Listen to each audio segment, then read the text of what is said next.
Hello friends, मैं हूं अंजलि कलानी। तो अब हम स्टार्ट कर रहे हैं क्वेश्चन नंबर 8 प्रॉफिटेबिलिटी एनालिसिस का। ये जो क्वेश्चन है ये स्टूडेंट्स को थोड़ा सा टफ क्वेश्चन लगता है।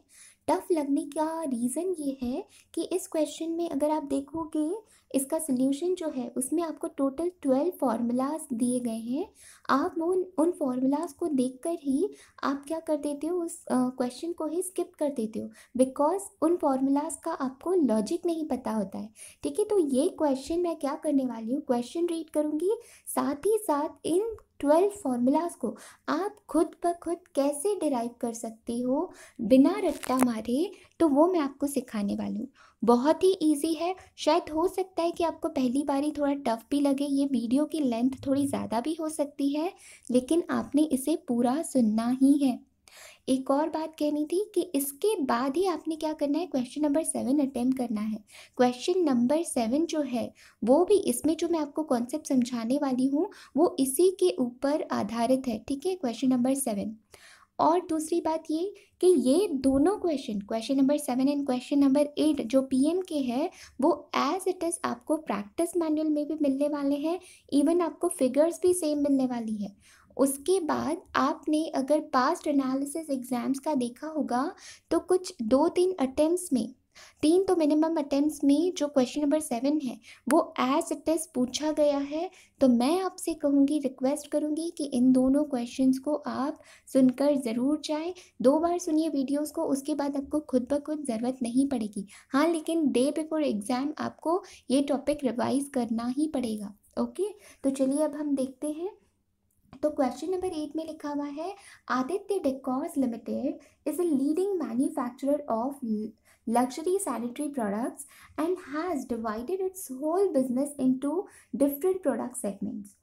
At the last year, the management of ADL has decided to make some changes in its one of the product line Adi. The improved version was made available for the sale from 1st April 2014. तो अब तक क्या दिया गया है question में आपको, आपको क्वेश्चन में दिया गया है कि ADL ये क्या है, हमारी एक कंपनी है जो कि लीडिंग मैन्युफैक्चरर है। क्या बनाती है? लग्जरी सैनिटरी प्रोडक्ट्स बनाती है। साथ ही साथ उन्होंने कहा है कि उनका जो बिजनेस है वो बहुत सारे डिफरेंट डिफरेंट प्रोडक्ट सेगमेंट्स में डिवाइडेड है। यानी कि ये एक लाइन ऑफ बिजनेस में काम नहीं करता, बहुत सारे। तो देखिए, जो डिफरेंट डिफरेंट प्रोडक्ट लाइंस हैं तो उन्हें मैंने इस तरीके से लाइंस बनाकर डिनोट किया है। तो उसमें से उन्होंने बोला है एक जो प्रोडक्ट है हमारा आदि, तो इसमें इन्होंने क्या किया है, जो हमारी मैनेजमेंट है, जो कंपनी की मैनेजमेंट है, उन्होंने लास्ट ईयर ही इस प्रोडक्ट के अंदर कुछ चेंजेस किए हैं। अब चेंजेस करने के बाद जो इम्प्रूव्ड वर्जन आया है तो उसको वो कब से सेल करने वाले हैं, वो सेल करने के लिए अवेलेबल होगा फ्रॉम 1 अप्रैल 2014। तो आप अगर क्वेश्चन में देखोगे ना तो आपको 2 सालों का डेटा दिया गया है, 2013-14 और 14-15। तो 13-14 हमारा लास्ट ईयर है और 14-15 हमारा करंट ईयर है, जिसमें मैनेजमेंट ने लास्ट वाली जो ईयर में कुछ हमारी मेथड जो थी उसमें कुछ चेंजेस किए हैं। कुछ चेंजेस करने के बाद इम्प्रूव्ड वर्जन 1/4/2014 से हम क्या कर रहे हैं, सेल करेंगे। आगे दिया गया है, at the end of the financial year 14-15 the finance and the account department has extracted some relevant data for the product line आदि to analyse the decision taken last year. अब जो मैनेजमेंट ने last year decision लिया था, कुछ changes जो किए थे, उन्होंने कहा है कि अकाउंट्स और फाइनेंस डिपार्टमेंट जो है उन्होंने हमें कुछ इन्फॉर्मेशन एक्सट्रैक्ट करके दिए, कुछ रेलेवेंट इन्फॉर्मेशन जो हमारा आदि प्रोडक्ट है, आदि जो प्रोडक्ट लाइन है उसमें उन्होंने हमें कुछ डेटा दिया गया है रिलेवेंट। तो हमें क्या करना है, एनालाइज करना है। अब ऑफकोर्स ही बात है, एनालाइज मतलब क्या। अब आप क्या करोगे, आपको दोनों का डेटा देखो क्या क्या दिया गया है। हमें दिया गया है नंबर ऑफ यूनिट्स सोल्ड, उसके साथ साथ ही हमें सेलिंग प्राइस पर यूनिट भी दी गई है। तो ये नंबर ऑफ यूनिट्स अगर सेलिंग प्राइस से हम मल्टीप्लाई करते हैं तो हमें क्या मिल जाएगा, सेल्स वैल्यू मिल जाएगी। उसी तरीके से आपके पास डायरेक्ट मटेरियल कंज्यूम दिया गया है और साथ ही साथ आपको cost per KG of raw material that is direct material, ये देखो ये कंज्यूम कितना होगा इन टर्म्स ऑफ केजीज और उसका पर केजी प्राइस भी दिया गया है। तो इन्हें आप मल्टीप्लाई करोगे दोनों को तो हमें क्या मिल जाएगा, रॉ मटेरियल की कॉस्ट मिल जाएगी। उसी तरीके से आपको लेबर यूज्ड कितने किए हैं, डायरेक्ट लेबर यूज्ड आवर्स के टर्म्स में आपको दिए गए हैं, कितने आवर्स हमने लगाए हैं। साथ ही साथ आपको रेट पर आवर दिया गया है। तो अगर मैं लेबर आवर्स को रेट पर आवर से मल्टीप्लाई करूँगी तो मुझे टोटल लेबर कॉस्ट मिल जाएगी। ओके, आफ्टर दैट मुझे फिक्स्ड कॉस्ट दिया गया है, फिक्स्ड कॉस्ट की अमाउंट दी गई है। तो अगर मेरे पास सेल्स वैल्यू मैं निकाल सकती हूँ, मेरे पास डायरेक्ट मटेरियल निकालने के लिए वैल्यूज़ दी गई है, डायरेक्ट वेजेस यानी कि लेबर निकालने की वैल्यूज़ दी गई है, तो ये दोनों मिलाकर मेरी क्या हो गई, वेरिएबल कॉस्ट। तो sales value minus variable cost करेंगे तो हमें क्या मिल जाएगा, कंट्रीब्यूशन। और कंट्रीब्यूशन से अगर हम फिक्स्ड कॉस्ट लेस करते हैं तो हमें क्या मिल जाएगा, प्रॉफिट मिल जाएगा। तो इन दोनों को देखो, उन्होंने हमें क्या बोला था, एनालाइज करना है। तो ये दोनों ईयर्स का हम प्रॉफिट निकाल सकते हैं और जो भी डिफरेंस आएगा उसको एनालाइज कर सकते हैं। आगे देखते हैं, आगे क्या लिखा हुआ है, ADL has the capacity to produce 5 lakh units of आदि a year। ठीक है, तो एक साल के अंदर उनकी कैपेसिटी कितनी है, 5 लाख यूनिट्स प्रोड्यूस करने की कैपेसिटी है। आफ्टर दैट उन्होंने दिया है रिक्वायर्ड पोर्शन में आपको 2 क्वेश्चंस पूछे गए हैं। पहला क्वेश्चन जो दिया गया है उसमें कहा है analyse the change in operating income from the financial year 13-14 to 14-15 with respect to the following components। तो उन्होंने बोला है कि आपको एनालाइज करना है, क्या एनालाइज करना है, the change in operating income. देखो वर्ड क्या यूज किया है, the change in operating income. तो आपने स्ट्रेस देना है वर्ड्स को। द चेंज मतलब क्या, चेंज का मतलब होता है डिफरेंस, डिफरेंस मतलब इंक्रीज या फिर डिक्रीज। ठीक है, तो इंक्रीज या डिक्रीज किसमें, इन ऑपरेटिंग इनकम बोला हुआ है। और ऑपरेटिंग इनकम 2 सालों का हम तो निकाल ही सकते हैं, मैंने आपको बताया था ये। हाँ, यहाँ पर हमें सारा डेटा दिया गया है, sales, direct material, direct labour, उसके बाद फिक्स्ड कॉस्ट आप निकाल सकते हो, तो आप इससे प्रॉफिट निकाल सकते हो। तो सबसे पहली जो हमारी वर्किंग नोट बनेगी, तो वर्किंग नोट किसकी बनेगी, हम दोनों सालों का क्या करेंगे, प्रॉफिट कैलकुलेट करेंगे। और एक बार आपका प्रॉफिट कैलकुलेट हो गया तो आप उनका डिफरेंस निकालोगे, बिकॉज उन्होंने बोला है ना एनालाइज द चेंज। तो वो चेंज यानी कि दोनों ईयर्स के प्रॉफिट में जो डिफरेंस आ रहा है, तो सबसे पहले तो वो हम डिफरेंस निकाल देंगे, फिर उसको हम एनालाइज करेंगे। अब एनालाइज करने के लिए उन्होंने हमें बोला है 3 चीज़ों with respect to the followings, तो फॉलोइंग कंपोनेंट्स। तो जो एनालिसिस करेंगे वो 3 कंपोनेंट्स में डिवाइड करेंगे, यानी कि ये जो डिफरेंस है वो 3 रीजंस की वजह से आ रहा है। एक तो है ग्रोथ कंपोनेंट, दूसरा है प्राइस रिकवरी कंपोनेंट, तीसरा है प्रोडक्टिविटी कंपोनेंट। तो ये तीनों भी कॉन्सेप्ट जो है वो मैं आपको एक्सप्लेन करने वाली हूँ। इन तीनों के आपके अलग अलग 4 फॉर्मूलाज हर एक के आएंगे, लेकिन उसके पहले हम क्या करेंगे, वर्किंग नोट हमारी बना लेंगे। मैं आपको दिखाती हूँ, इंस्टीट्यूट ने ऑपरेटिंग प्रॉफिट दोनों सालों का सबसे पहले उसकी वर्किंग नोट बनाई है। तो जैसे ही आप क्वेश्चन रीड करते हो तो सबसे पहले आपने वही वर्किंग नोट बनानी है। तो देखिए यहाँ पर वर्किंग नोट दी गई है। इस वर्किंग नोट में आपको लिखा हुआ है calculation of operating profit in 13-14 and 14-15। तो 13-14 एंड 14-15 दो हमने वर्टिकल कॉलम्स बनाए हुए हैं। उसके बाद आपने देखो फॉर्मेट वही दिया गया है, सेल्स में से हमने कॉस्ट लेस की, तो कॉस्ट में हमारे 3 कॉस्ट आ रहे हैं, एक तो वेरिएबल, दूसरा फिक्स्ड आएगा। तो वेरिएबल के अंदर डायरेक्ट मटेरियल आएगा, डायरेक्ट लेबर आएगा और फिक्स्ड कॉस्ट आ रहा है हमारा, तो हमें क्या मिल जाएगा, ऑपरेटिंग प्रॉफिट। ऑपरेटिंग प्रॉफिट, तो अब देखिए, अब आप क्या करोगे, यहाँ पर देखिए, यहाँ पर आपको फिगर्स दी गई है। तो ये जो फिगर्स दी गई है ना, ये बहुत बड़ी फिगर्स दी गई है, तो आपने बहुत ही ज़्यादा केयरफुल रहना है इनको लिखते वक्त। अगर आपका एक भी ज़ीरो इधर उधर गया तो आपके एग्ज़ाम में जो आंसर है वहाँ पर आपका ज़ीरो बड़ा दिखने लगेगा। इसीलिए तो फिगर्स को लिखते वक्त बहुत ही ज़्यादा केयरफुल रहना है। तो देखिए यूनिट सोल्ड आपको दिए गए हैं 4 लाख इंटू सेलिंग प्राइस दी गई है 4175।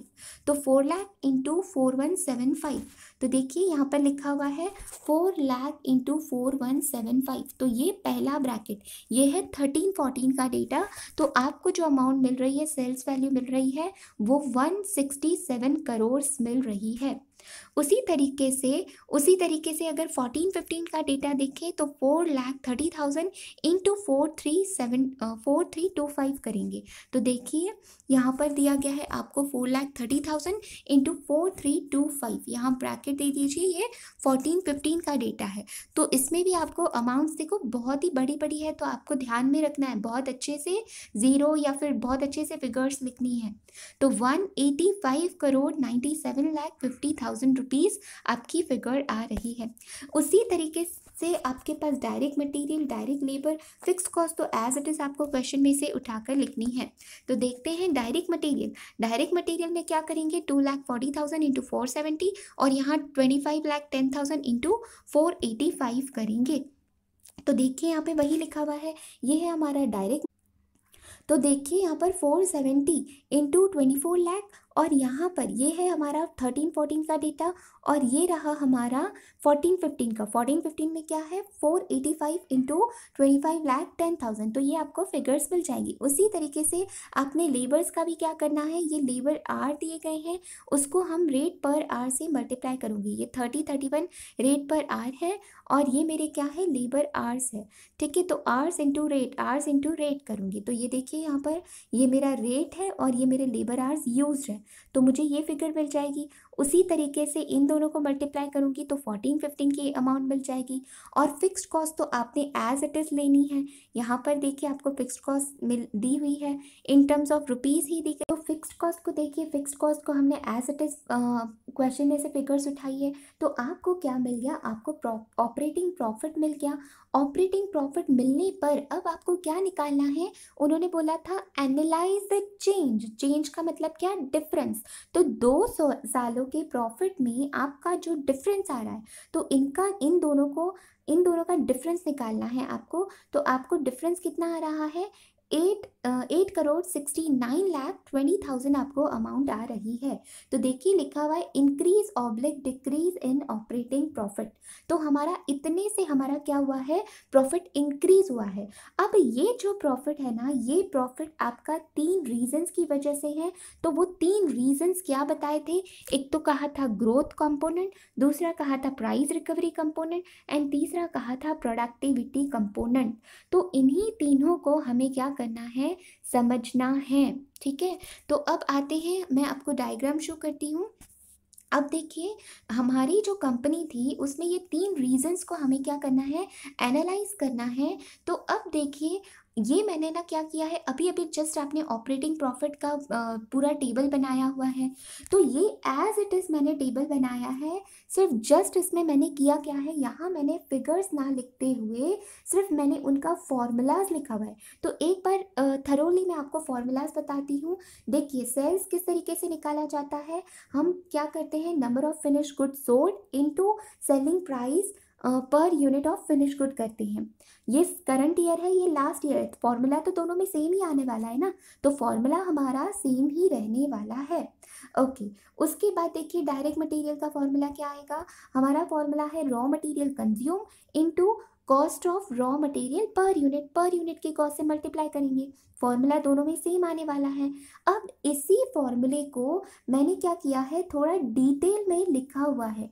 देखो ये जो फॉर्मूला है इसे मैंने डिटेल में किस तरीके से लिखा, ये जो रॉ मटेरियल कंज्यूम्ड है इसको सिर्फ स्लाइटली मैंने थोड़ा डिटेल किया है। किस तरीके से किया है, देखिए raw material consume, total raw material consume मेरा किस तरीके से आता है। सपोज मैं एक फिनिश गुड बना रही हूँ, तो एक फिनिश गुड बनाने के लिए सपोज मुझे 2 kg रॉ मटेरियल लगता है। तो इसी तरीके से अगर हम 30,000 केजीज अगर फिनिश गुड बना रहे हैं तो कितना रॉ मटेरियल कंज्यूम होगा, तो किस तरीके से निकालेंगे, क्रॉस मल्टीप्लाई सिंपली हम करेंगे। तो क्या करेंगे हम लोग, नंबर ऑफ फिनिश गुड्स, ये जो 30,000 है, मल्टीप्लाई करेंगे raw material required per unit of finish good से। तो देखो ये वही फॉर्मूला लिखा हुआ है, ये रॉ मटेरियल कंज्यूम की जगह हमने क्या लिखा, raw material used per unit of finish good. तो एक फिनिश गुड बनाने के लिए मुझे कितना रॉ मटेरियल लग रहा था, 2। और मैंने जो अभी जस्ट एग्जाम्पल लिया, and number of finish good sold कितने किए हमने, 30,000। तो 2 इंटू 30,000 करूँगी तो मुझे क्या मिल जाएगा, 60,000। ये मुझे क्या मिला, ये मुझे मिला रॉ मटेरियल कंज्यूम्ड। ओके, तो मैंने सिर्फ क्या किया, मैंने सिर्फ ये किया, ये फॉर्मूलाज तो आपको पता ही है, ये फॉर्मूलाज आपको पता है, तो सिंपली ये जो वाला वर्ड है ना, इसको मैंने थोड़ा डिटेल फॉर्म में लिखा हुआ है। आप चाहे ये वाला फॉर्मूला यूज़ करो, चाहे ये फॉर्मूला यूज़ करो, आपका आंसर सेम आने वाला है। सिर्फ मैंने इसे डिटेल क्यों किया, बिकॉज जो आप growth component, productivity component, price recovery component, इनके फॉर्मूलाज जो देखने वाले हो, आपको ये डिटेल वाला फॉर्मूला उसमें रिक्वायर्ड होगा। तो ये जो फॉर्मूला मैंने यहाँ पर लिखा है, अब इसको आपने भूल जाना है, इन द सेंस भूलना नहीं, इन द सेंस आपको ये काम नहीं आने वाला। आपको ये जो डिटेल वाला फॉर्मूला है, फॉर्मूलाज को डिराइव करने के लिए ये आपको डिटेल वाला फॉर्मूला काम आने वाला है। उसी तरीके से हम डायरेक्ट वेजेस के केस में भी हमने क्या किया, हमने ये किया कि ये जो labour hours into rate per our हम करते हैं, labour hours into rate per our किया। तो अब सिर्फ स्लाइट डिफरेंस मैं क्या कर रही हूँ, इन लेबर आवर्स को हम डिटेल में लिख रहे हैं। देखो यहाँ पर लेबर रेट सेम है, यहाँ पर भी प्राइस पर यूनिट सेम था, सिर्फ मैंने डिटेल किसको किया था, रॉ मटेरियल कंज्यूम को। उसी तरीके से यहाँ पर मैं लेबर आवर यूज को थोड़ा डिटेल कर रही हूँ। तो किस तरीके से करेंगे, मान लो मैं एक फिनिश गुड बना रही हूँ, तो एक फिनिश गुड बनाने को मुझे 3 आवर्स लगते हैं। उसी तरीके से अगर मैं 30,000 यूनिट्स बना रही हूँ तो मुझे कितने आवर्स लगेंगे, तो इसी को तो कहा जा रहा है लेबर आवर यूज्ड। टोटल जितने हमने यूनिट सेल किए हैं, टोटल उसमें लेबर आवर्स कितने लगे हैं, उन फिनिश गुड्स जो हमने सेल किए, उन फिनिश गुड्स को बनाने में हमें कितने आवर्स लगे हैं। तो हम क्या करेंगे, सिंपली क्रॉस मल्टीप्लाई, ये जो फिनिश गुड्स सोल्ड है, मल्टीप्लाई करेंगे हम इन्हें hours required per unit of finish good. तो देखिए फॉर्मूला हमने वही लिखा, labour hour used per unit of finish good. एक यूनिट फिनिश गुड बनाने में मुझे कितने आवर्स लग रहे थे, 3 hours, into number of finish good sold. जो हमने number of finish good sold कितने किए थे, हमने number of finish good sold किए 30,000। तो ये 30,000 करूँगी तो मुझे क्या मिल जाएगा, 90,000। तो डायरेक्टली यहाँ पर ये 90,000 फिगर आने के बजाय वो इस तरीके से हम उसे स्प्लिट कर सकते हैं। तो जिस तरीके से मैंने रॉ मटेरियल के केस में आपको बताया कि ये जो फॉर्मूला है ये आपको काम नहीं आने वाला, ये आपको डिटेल वाला फॉर्मूला काम आने वाला है, उसी तरीके वेजेस के केस में भी ये जो फॉर्मूला है ये वाला आपको नहीं काम आने वाला है, आपको ये डिटेल फॉर्मूला काम आने वाला है। ओके, उसके बाद अब आपको कंट्रीब्यूशन मिल गया, कंट्रीब्यूशन में से फिक्स्ड कॉस्ट लेस किया तो आपको प्रॉफिट मिल गया। अब ये दो जो प्रॉफिट है, इन दोनों प्रॉफिट में जो डिफरेंस आ रहा है, अब हमें हमारे प्रॉफिट में चेंज आने की वजह जो 3 रीजंस बताए गए हैं, वो 3 रीजंस हम देखने वाले हैं। तो सबसे पहला जो रीजन है वो है ग्रोथ कंपोनेंट, दूसरा है प्राइस रिकवरी, तीसरा है प्रोडक्टिविटी कंपोनेंट। तो सबसे पहले मैं जो बात करने वाली हूँ वो सिर्फ और सिर्फ ग्रोथ कंपोनेंट की बात करूँगी। तो आपको जो प्राइस रिकवरी है और प्रोडक्टिविटी है उसको अभी फिलहाल के लिए सेट असाइड करना है। ओके, तो अब अगर ग्रोथ की मैं बात करूं तो ग्रोथ का मतलब क्या होता है, ग्रोथ अगर मैं वर्ड यूज कर रही हूं तो सिर्फ और सिर्फ आपके माइंड में आना चाहिए चेंज इन वॉल्यूम। आपको पता है कि मान लो हमने last year 1 lakh unit sale किए थे और करंट ईयर में मैं 1,20,000 यूनिट सोल्ड कर रही हूँ। तो इसका मतलब क्या हुआ, मेरे वॉल्यूम में चेंज हुआ है। इट मीन्स मैंने ज़्यादा यूनिट सेल किए हैं। तो ऑफकोर्स सी बात है, ज़्यादा यूनिट सेल किए हैं तो ये डेल्टा साइन मैंने चेंज वर्ड के लिए डिनोट की है। तो चेंज इन क्वांटिटी सोल्ड की वजह से मेरा रेवेन्यू भी चेंज होगा। ऑफकोर्स सी बात है, आप ज़्यादा यूनिट सेल कर रहे हो तो आपका रेवेन्यू तो ज़्यादा होगा। लेकिन आपने एक बात ध्यान में रखनी है, रेवेन्यू तो ज़्यादा होगा लेकिन लेकिन लेकिन हमारी कॉस्ट में भी चेंज आएगा।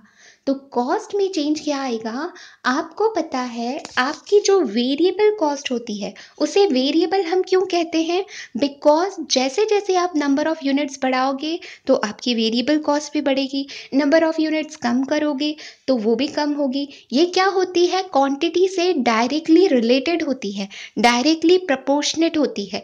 ओके, तो इसका मतलब मैंने अगर number of unit sold quantity में अगर मेरा चेंज आया तो मेरा वेरिएबल कॉस्ट में भी चेंज आएगा। और अगर हम फिक्स्ड कॉस्ट की बात करें तो आपको पता है, आप कहोगे फिक्स्ड कॉस्ट में तो कोई चेंज नहीं आएगा, बिकॉज फिक्स्ड कॉस्ट क्या होता है, फिक्स्ड कॉस्ट तो हमारा फिक्स्ड ही होता है, वो नंबर ऑफ यूनिट्स की वजह से चेंज नहीं होता। लेकिन इसमें एक आपको ट्रिक है जो कि मैं आपको लास्ट में समझाऊंगी। इसका इन द सेंस मैं आपको इसका कॉन्सेप्ट लास्ट में समझाने वाली हूँ, ठीक है। फिलहाल अभी मैंने सिर्फ क्वेश्चन पूछकर छोड़ दिया है। तो फिक्स्ड कॉस्ट, ये तीनों भी कंपोनेंट्स में जो फिक्स्ड कॉस्ट के फॉर्मूला आएंगे वो मैं लास्ट में डिस्कस करूंगी। तो फिलहाल मैं अब किसकी बात कर रही हूँ, ग्रोथ कंपोनेंट। ग्रोथ कंपोनेंट मतलब क्या, चेंज इन क्वांटिटी सोल्ड, या फिर आप उसे चेंज इन वॉल्यूम भी बोल सकते हो। तो volume sold that is quantity sold, उसकी वजह से मेरा रेवेन्यू चेंज हुआ। तो एक फॉर्मूला इसके लिए आएगा। दूसरा आएगा चेंज इन कॉस्ट। तो कॉस्ट में मेरे दो फॉर्मूलाज आएंगे।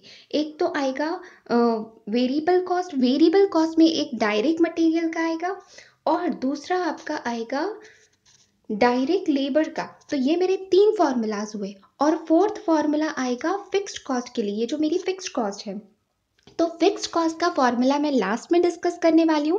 अब मैं आपको 3 फॉर्मूलाज एक्सप्लेन कर रही हूँ ग्रोथ कंपोनेंट के। तो ग्रोथ का मीनिंग आपको वन वर्ड में याद रखना है। ग्रोथ कंपोनेंट का मीनिंग क्या है, ग्रोथ मतलब change in quantity sold. Okay, तो अब आते हैं, देखिए अब ये है मेरा ग्रोथ कंपोनेंट के फॉर्मूलाज। तो ग्रोथ कंपोनेंट जिस तरीके से मैंने आपको बताया था, आपको देखो फॉर्मेट अगर याद हो तो मेरा प्रॉफिट निकालने का फॉर्मेट क्या होता है, sales minus cost, variable cost. तो वेरिएबल कॉस्ट में डायरेक्ट मटेरियल, डायरेक्ट वेजेस आए, फिर मुझे कंट्रीब्यूशन मिला, उसमें से फिक्स कॉस्ट लेस किया तो प्रॉफिट। ओके, तो अब यहाँ प्रॉफिट तक पहुँचने के लिए मैंने क्या किया, sales, direct material, direct wages, fixed cost, ये सारी चीज़ें आई। तो अब यही सेम 3 फॉर्मूलाज में लिखने वाली हूँ, ये sales, direct material, direct wages. ये जो मैंने 3 फॉर्मूलाज लिखे थे, ये 3 फॉर्मूलाज एज इट इज देखो यहाँ मैंने लिखे हुए हैं। तो सेल्स, सबसे पहले अगर सेल की बात करें तो नॉर्मल हमारा फॉर्मूला कौन सा आता है, number of quantity sold into selling price per unit. ये तो अभी अभी मैं आपको ऊपर डिस्कस कर चुकी हूँ, तो बहुत ही ज़्यादा स्पीड में मैं आपको बोलूँगी। उसके बाद डायरेक्ट मटेरियल का मैंने बोला था आपको कि जहाँ पर भी आपको डायरेक्ट मटेरियल का फॉर्मूला क्या होता है, direct material consumed into cost of raw material per unit, cost of raw material per unit. तो मैंने कहा था आपको कि जहाँ डायरेक्ट मटेरियल कंज्यूम वर्ड आता है तो उसकी जगह आपको ये डिटेल वाला फॉर्मूला याद रखना है। मैंने आपको अभी अभी ऊपर समझाया था, तो हमने क्या किया है, मैंने डायरेक्टली ये डिटेल वाला फॉर्मूला लिख दिया है। ओके, उसके बाद अगर बात करें कि डायरेक्ट वेजेस, तो डायरेक्ट वेजेस के भी केस में फॉर्मूला क्या आता है, लेबर आर यूज्ड। तो labour hour used into labour rate per hour. तो लेबर रेट पर आवर ये मेरा फॉर्मूला होता है। लेकिन मैंने क्या कहा था, इस लेबर आर यूज्ड जहाँ पर भी आएगा तो उसको हमने डिटेल फॉर्म में लिखा हुआ है। डिटेल में कैसे लिखा, labour hour used per unit of finish good into number of finish good. Formula वही है, देखो यहाँ मैंने आपको एक्सप्लेन किया था ये मैंने आपको बताया था, ये डिटेल वाले हम फॉर्मूला यूज़ करेंगे, ये वाले नहीं करेंगे। तो देखो मैंने वही लिखा हुआ है। अब ये मैंने लिखे, अब इन्हीं फॉर्मूला से, ये तो आपको समझने के लिए बहुत ही आसान जाता है।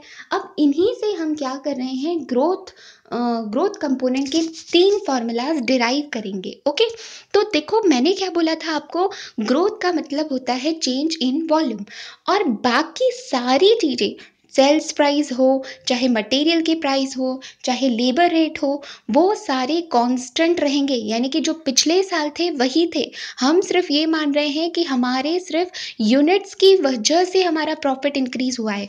ओके, तो देखो अब मैंने क्या किया, अब मैंने ये क्या किया कि जहाँ जहाँ पर आपको नंबर ऑफ यूनिट सोल्ड दिख रहा है, देखो यहाँ दिखा, दूसरा आपको number of finish good sold यहाँ दिख रहा है। यहाँ मैंने सोल्ड वर्ड नहीं लिखा है तो आपने लिख देना है, यहाँ पर भी number of finish good sold.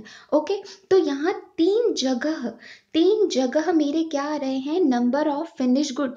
तो जहाँ जहाँ मेरा वॉल्यूम आ रहा है तो वहाँ वहाँ मेरा डिफरेंस आना चाहिए, वहाँ वहाँ मेरा डिफरेंस आएगा। तो देखो आपने यही फॉर्मूला यहाँ पर लिखा है, लेकिन सिर्फ आपने क्या किया, नंबर ऑफ यूनिट सोल्ड है ना, तो आपने यहाँ पर number of unit sold, number of unit sold 2 बार लिखा, और बीच में माइनस की साइन है। माइनस की साइन मतलब क्या, चेंज, यानी कि डिफरेंस। एक बार आप current year minus last year, current year minus last year, इस तरीके से आपने ब्रैकेट में फॉर्मूला लिखा। एंड उसके बाद क्या किया आपने, उसके बाद ये जो price, selling price per unit है, उसको एज इट इज लिख दिया। अब मेरा कहने का मतलब ये है कि आपको जहाँ जहाँ आपको क्वांटिटी सोल्ड मिल रहा है, वहाँ सिर्फ देखो है तो ये यही सेम फॉर्मूला मैंने यहाँ लिखा है, लेकिन सिर्फ डिफरेंस क्या है, यहाँ जहाँ नंबर ऑफ यूनिट सोल्ड था ना, वहाँ मैंने उसका चेंज यानी कि difference, current year minus previous year किया हुआ है, प्रीवियस ईयर, या फिर आप उसको लास्ट ईयर भी बोल सकते हो।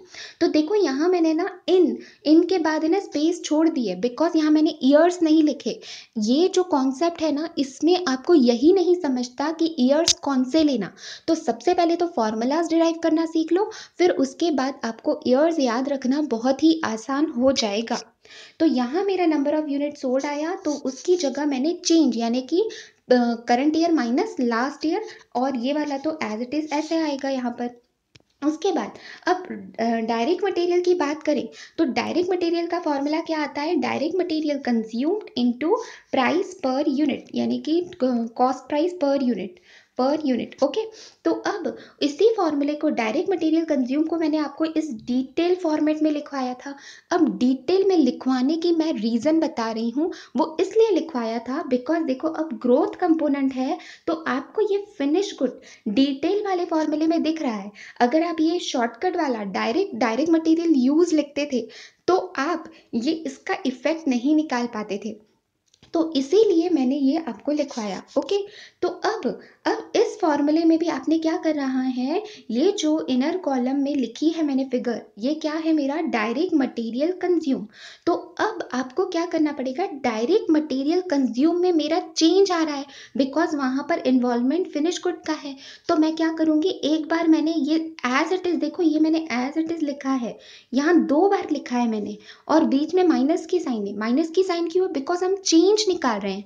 तो ये है करंट ईयर का, ये है सपोज मैंने मान लो लास्ट ईयर का। ओके, या फिर आप प्रीवियस ईयर भी बोल सकते हो। तो मैंने चेंज, वॉल्यूम में चेंज है ना, तो जहाँ फिनिश गुड है, इसीलिए मैंने सिर्फ इन इनर कॉलम्स के मैंने 2 बार लिखे, बाकी ये price per unit as it is आएगी। ओके, उसी तरीके से लेबर वेजेस में भी लेबर आर यूज्ड की जगह मैंने आपको ये डिटेल वाला फॉर्मूला लिखाया था। अगर आपको ध्यान में हो तो यहाँ पर भी number of finish good sold का इन्वॉल्वमेंट आ रहा है। मैं सिर्फ number of finish good sold को क्यों देख रही हूँ, बिकॉज मैंने क्या कहा था, ग्रोथ मतलब क्या, चेंज इन वॉल्यूम, और मुझे सिर्फ क्या निकालना है, मेरे वॉल्यूम की वजह से प्रॉफिट में कितना चेंज आया है। तो मैं डायरेक्टली प्रॉफिट में कितना चेंज आया वो नहीं निकाल सकती, मुझे रेवेन्यू का अलग, कॉस्ट का अलग निकालना पड़ेगा। ओके, तो अब यहाँ पर भी तो देखो, यहाँ मेरा फिनिश गुड का इन्वॉल्वमेंट है, तो ये एज इट इज मैंने कॉलम 2 बार लिखे हैं। 2 बार क्यों लिखा और बीच में माइनस साइन है, बिकॉज मैंने इनका चेंज निकाला है। चेंज मतलब current year minus last year. Okay, तो आप अगर देखोगे और फिर इसको labour rate as it is यहाँ लिखा, तो देखो मेरे तीनों फॉर्मूलाज डिराइव हो गए हैं। तो तीनों मेरे फॉर्मूलाज डिराइव हो चुके हैं बहुत ही सिंपल तरीके से। लेकिन अब इसमें मैंने ईयर्स नहीं लिखे। अब ईयर्स मैं लिखना आपको सिखा रही हूँ, जो आपने बहुत ध्यान से सुनना है। अब बार बार मैं रिपीट कर रही हूँ, ग्रोथ का मतलब क्या? Change in volume.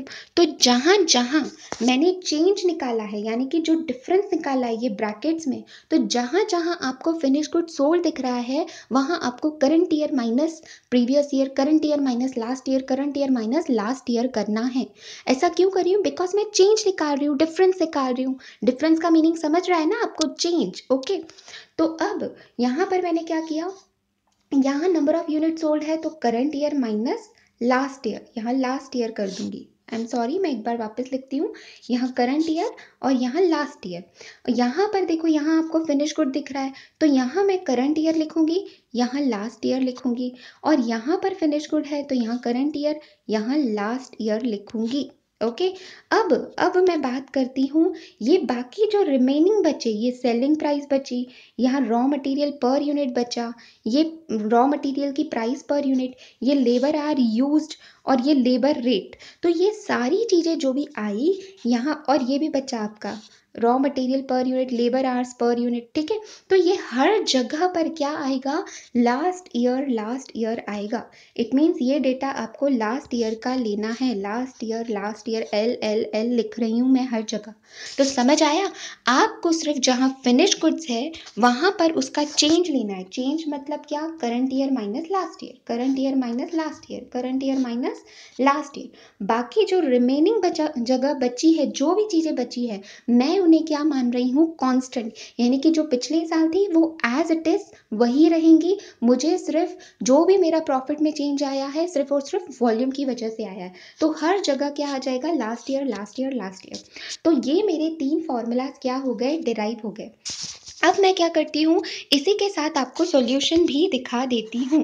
तो अगर आप आपके सॉल्यूशन पर आओगे तो देखो, यहाँ आपको जो फॉर्मूला लिखा हुआ है ना, इसमें इंस्टीट्यूट ने जो वर्डिंग्स यूज़ की है वो कुछ अलग यूज़ की है। तो मैं उसे अब और एक्सप्लेन करने बैठी तो इससे वीडियोज़ की लेंथ और बढ़ जाएगी। तो इसीलिए मैं फॉर्मूला के वर्डिंग्स को नहीं एक्सप्लेन कर रही हूँ। आप खुद भी पढ़ोगे तो समझ ही जाओगे। ठीक है, तो जो मैंने फॉर्मूला बनाए हैं तो उसके थ्रू मैं आपको समझा रही हूँ। अब देखो, अब हमारा फॉर्मूला क्या था? चेंज इन, सबसे पहले बात करते हैं, अगर रेवेन्यू के फॉर्मूले की बात करते हैं तो यहाँ पर क्या लिखा हुआ है? Number of unit sold. Wait a second. Okay, तो ये देखिए, तो यहाँ पर है, मैंने यहाँ पर देखो, अब current year minus last year, मैंने आपको बोला था ना चेंज लेना है। तो यहाँ पर हम क्या ले रहे हैं? Number of unit sold, number of unit sold, current year last year और सेलिंग प्राइस लास्ट ईयर की। तो उसी तरीके से अगर यहाँ पर आप देखोगे तो ये मैंने यहाँ पर आपको यूनिट्स यहाँ पर दिए गए हैं, नंबर ऑफ यूनिट सोल्ड, ये है लास्ट ईयर के 4,30,000 माइनस 4 लाख, और आपको चाहिए सेलिंग प्राइस पर यूनिट, ये लास्ट ईयर की 4175। ओके, तो देखो वही लिखा हुआ है यहाँ पर, 4,30,000 माइनस 4 लाख इंटू 4175। अब ये फेवरेबल, अब ये कैसे आया? देखो, आपकी एक्चुअल में, यानी कि करंट ईयर में आपने यूनिट सोल्ड किए 4,30,000, लास्ट ईयर आप सोल्ड कर रहे थे 4 लाख। अब ऑफकोर्स सी बात है, आप यूनिट ज़्यादा सेल कर रहे हो तो ये चीज़ आपके लिए फेवरेबल हुई। जो चीज़ मेरे लिए अच्छी है वो फेवरेबल, जो चीज़ मेरे लिए बुरी है वो मेरे लिए एडवर्स। ओके, तो अब ये चीज़ मेरे लिए क्या है? अच्छा है, मैंने यूनिट ज़्यादा सोल्ड किए तो मुझे प्रॉफिट ज़्यादा होगा, तो मेरे लिए क्या हो गया? फेवरेबल। ओके, उसके बाद अगर डायरेक्ट मटेरियल की बात करें तो डायरेक्ट मटेरियल का देखो फॉर्मूला आपको लिखा हुआ है, ये है, क्या है? ये डायरेक्ट मटेरियल कंज्यूम, ये भी क्या है? Direct material consume. इसी फॉर्मूले को मैंने क्या किया है? डायरेक्ट मटेरियल कंज्यूम को मैंने थोड़ा डिटेल फॉर्म में लिखा हुआ है, और फिर ब्रैकेट में यहाँ पर क्या आएगा? रॉ मटेरियल की cost per unit, raw material की कॉस्ट पर यूनिट। ओके, तो और वो भी क्या है? लास्ट ईयर की, ये लास्ट ईयर की है। इसमें मैंने क्या कहा था? जो मेरे सिर्फ फिनिश गुड है, फिनिश गुड जो है वो करंट ईयर और लास्ट ईयर किया हुआ है, बाकी सारी चीज़ें last year last year last year है। ओके, समझ आया? तो यहाँ पर देखो, अब आंसर में, अब ये है मेरा डायरेक्ट मटेरियल। तो डायरेक्ट मटेरियल में आप अगर देखोगे तो यहाँ पर मैंने क्या कहा था? यहाँ पर जो है आपकी दोनों भी चीजें, आई एम सॉरी, यहाँ पर जो है, यहाँ पर जो रॉ मटेरियल रिक्वायर्ड जो है एक फिनिश गुड बनाने में, जो मेरा रॉ मटेरियल लगना है वो कितना है, तो वो तो मुझे क्वेश्चन में डायरेक्टली दिया नहीं है, मुझे फाइंड आउट करना पड़ेगा। तो एक फिनिश गुड बनाने में कितना रॉ मटेरियल लगेगा, तो आपको क्वेश्चन में डायरेक्ट मटेरियल कंज्यूम दिया हुआ है, आप डिवाइड करोगे नंबर ऑफ फिनिश गुड से, तो आपको क्या मिल जाएगा, एक फिनिश गुड में कितना रॉ मटेरियल लगेगा वो आपको मिल जाएगा। तो direct material consume divided by number of finish good करेंगे तो मुझे क्या मिल जाएगा, रॉ मटेरियल रिक्वायर्ड पर फिनिश गुड। तो मैंने वही किया है, देखो आपको क्वेश्चन में दिया गया है डायरेक्ट मटेरियल कंज्यूम, तो 24 लाख दिया गया है, डिवाइडेड बाय 4 लाख करूंगी तो मुझे क्या मिल जाएगा, direct material required per unit of finish good. तो एक फिनिश गुड बनाने के लिए इतना रॉ मटेरियल लगेगा, मल्टीप्लाई किससे करना है मुझे, करंट ईयर के आउटपुट से। देखो आपका फॉर्मूला, यहाँ पर आपके फॉर्मूले में क्या लिखा हुआ है, ये रॉ मटेरियल जो आपको रिक्वायर्ड है, रॉ मटेरियल पर यूनिट आपको रॉ मटेरियल कितना लगने वाला है फिनिश गुड बनाने के लिए। यहाँ मैंने आपको फॉर्मूलाज दिखाए ना, ये देखिए, ये आपका फॉर्मूला है raw material used per unit of finish good. ये रॉ मटेरियल पर यूनिट का मतलब ही क्या है, एक फिनिश गुड बनाने में मुझे कितना लगने वाला है, और इनटू मैंने क्या किया, नंबर ऑफ फिनिश गुड्स। तो नंबर ऑफ फिनिश गुड्स मैंने बताया था ये करंट ईयर का लूंगी, यहाँ पर लास्ट ईयर का लेंगे, और बाकी जो बच्ची सारी चीजें लास्ट ईयर की आएंगी। ओके, तो अब ये मैंने तो निकाल दिया। अब इसकी अगर बात करें तो ये दोनों भी लास्ट ईयर के हैं, तो ये तो मुझे डायरेक्टली क्वेश्चन में दिया गया है। अगर आप ये दोनों भी लास्ट ईयर के हैं, ये देखो ये फॉर्मूला में ये दोनों भी लास्ट ईयर के हैं, इसका मतलब ही क्या है, ये क्या है, डायरेक्ट मटेरियल कंज्यूम। तो ये मुझे तो डायरेक्ट क्वेश्चन में दिया गया है। आपको देखो क्वेश्चन में डायरेक्ट मटेरियल कंज्यूम, ये मुझे लास्ट ईयर का डायरेक्ट मटेरियल कंज्यूम 24 लाख दिया गया है, तो मैंने वो वही लिखा। देखो लेस किया 24 लाख, ये मेरा एक ब्रैकेट हुआ, ये मेरा दूसरा ब्रैकेट हुआ। उसके बाद आप इन दोनों का डिफरेंस निकाल लोगे, उसको मल्टीप्लाई करोगे कॉस्ट लास्ट ईयर की 13-14 की, जो कि 470 है।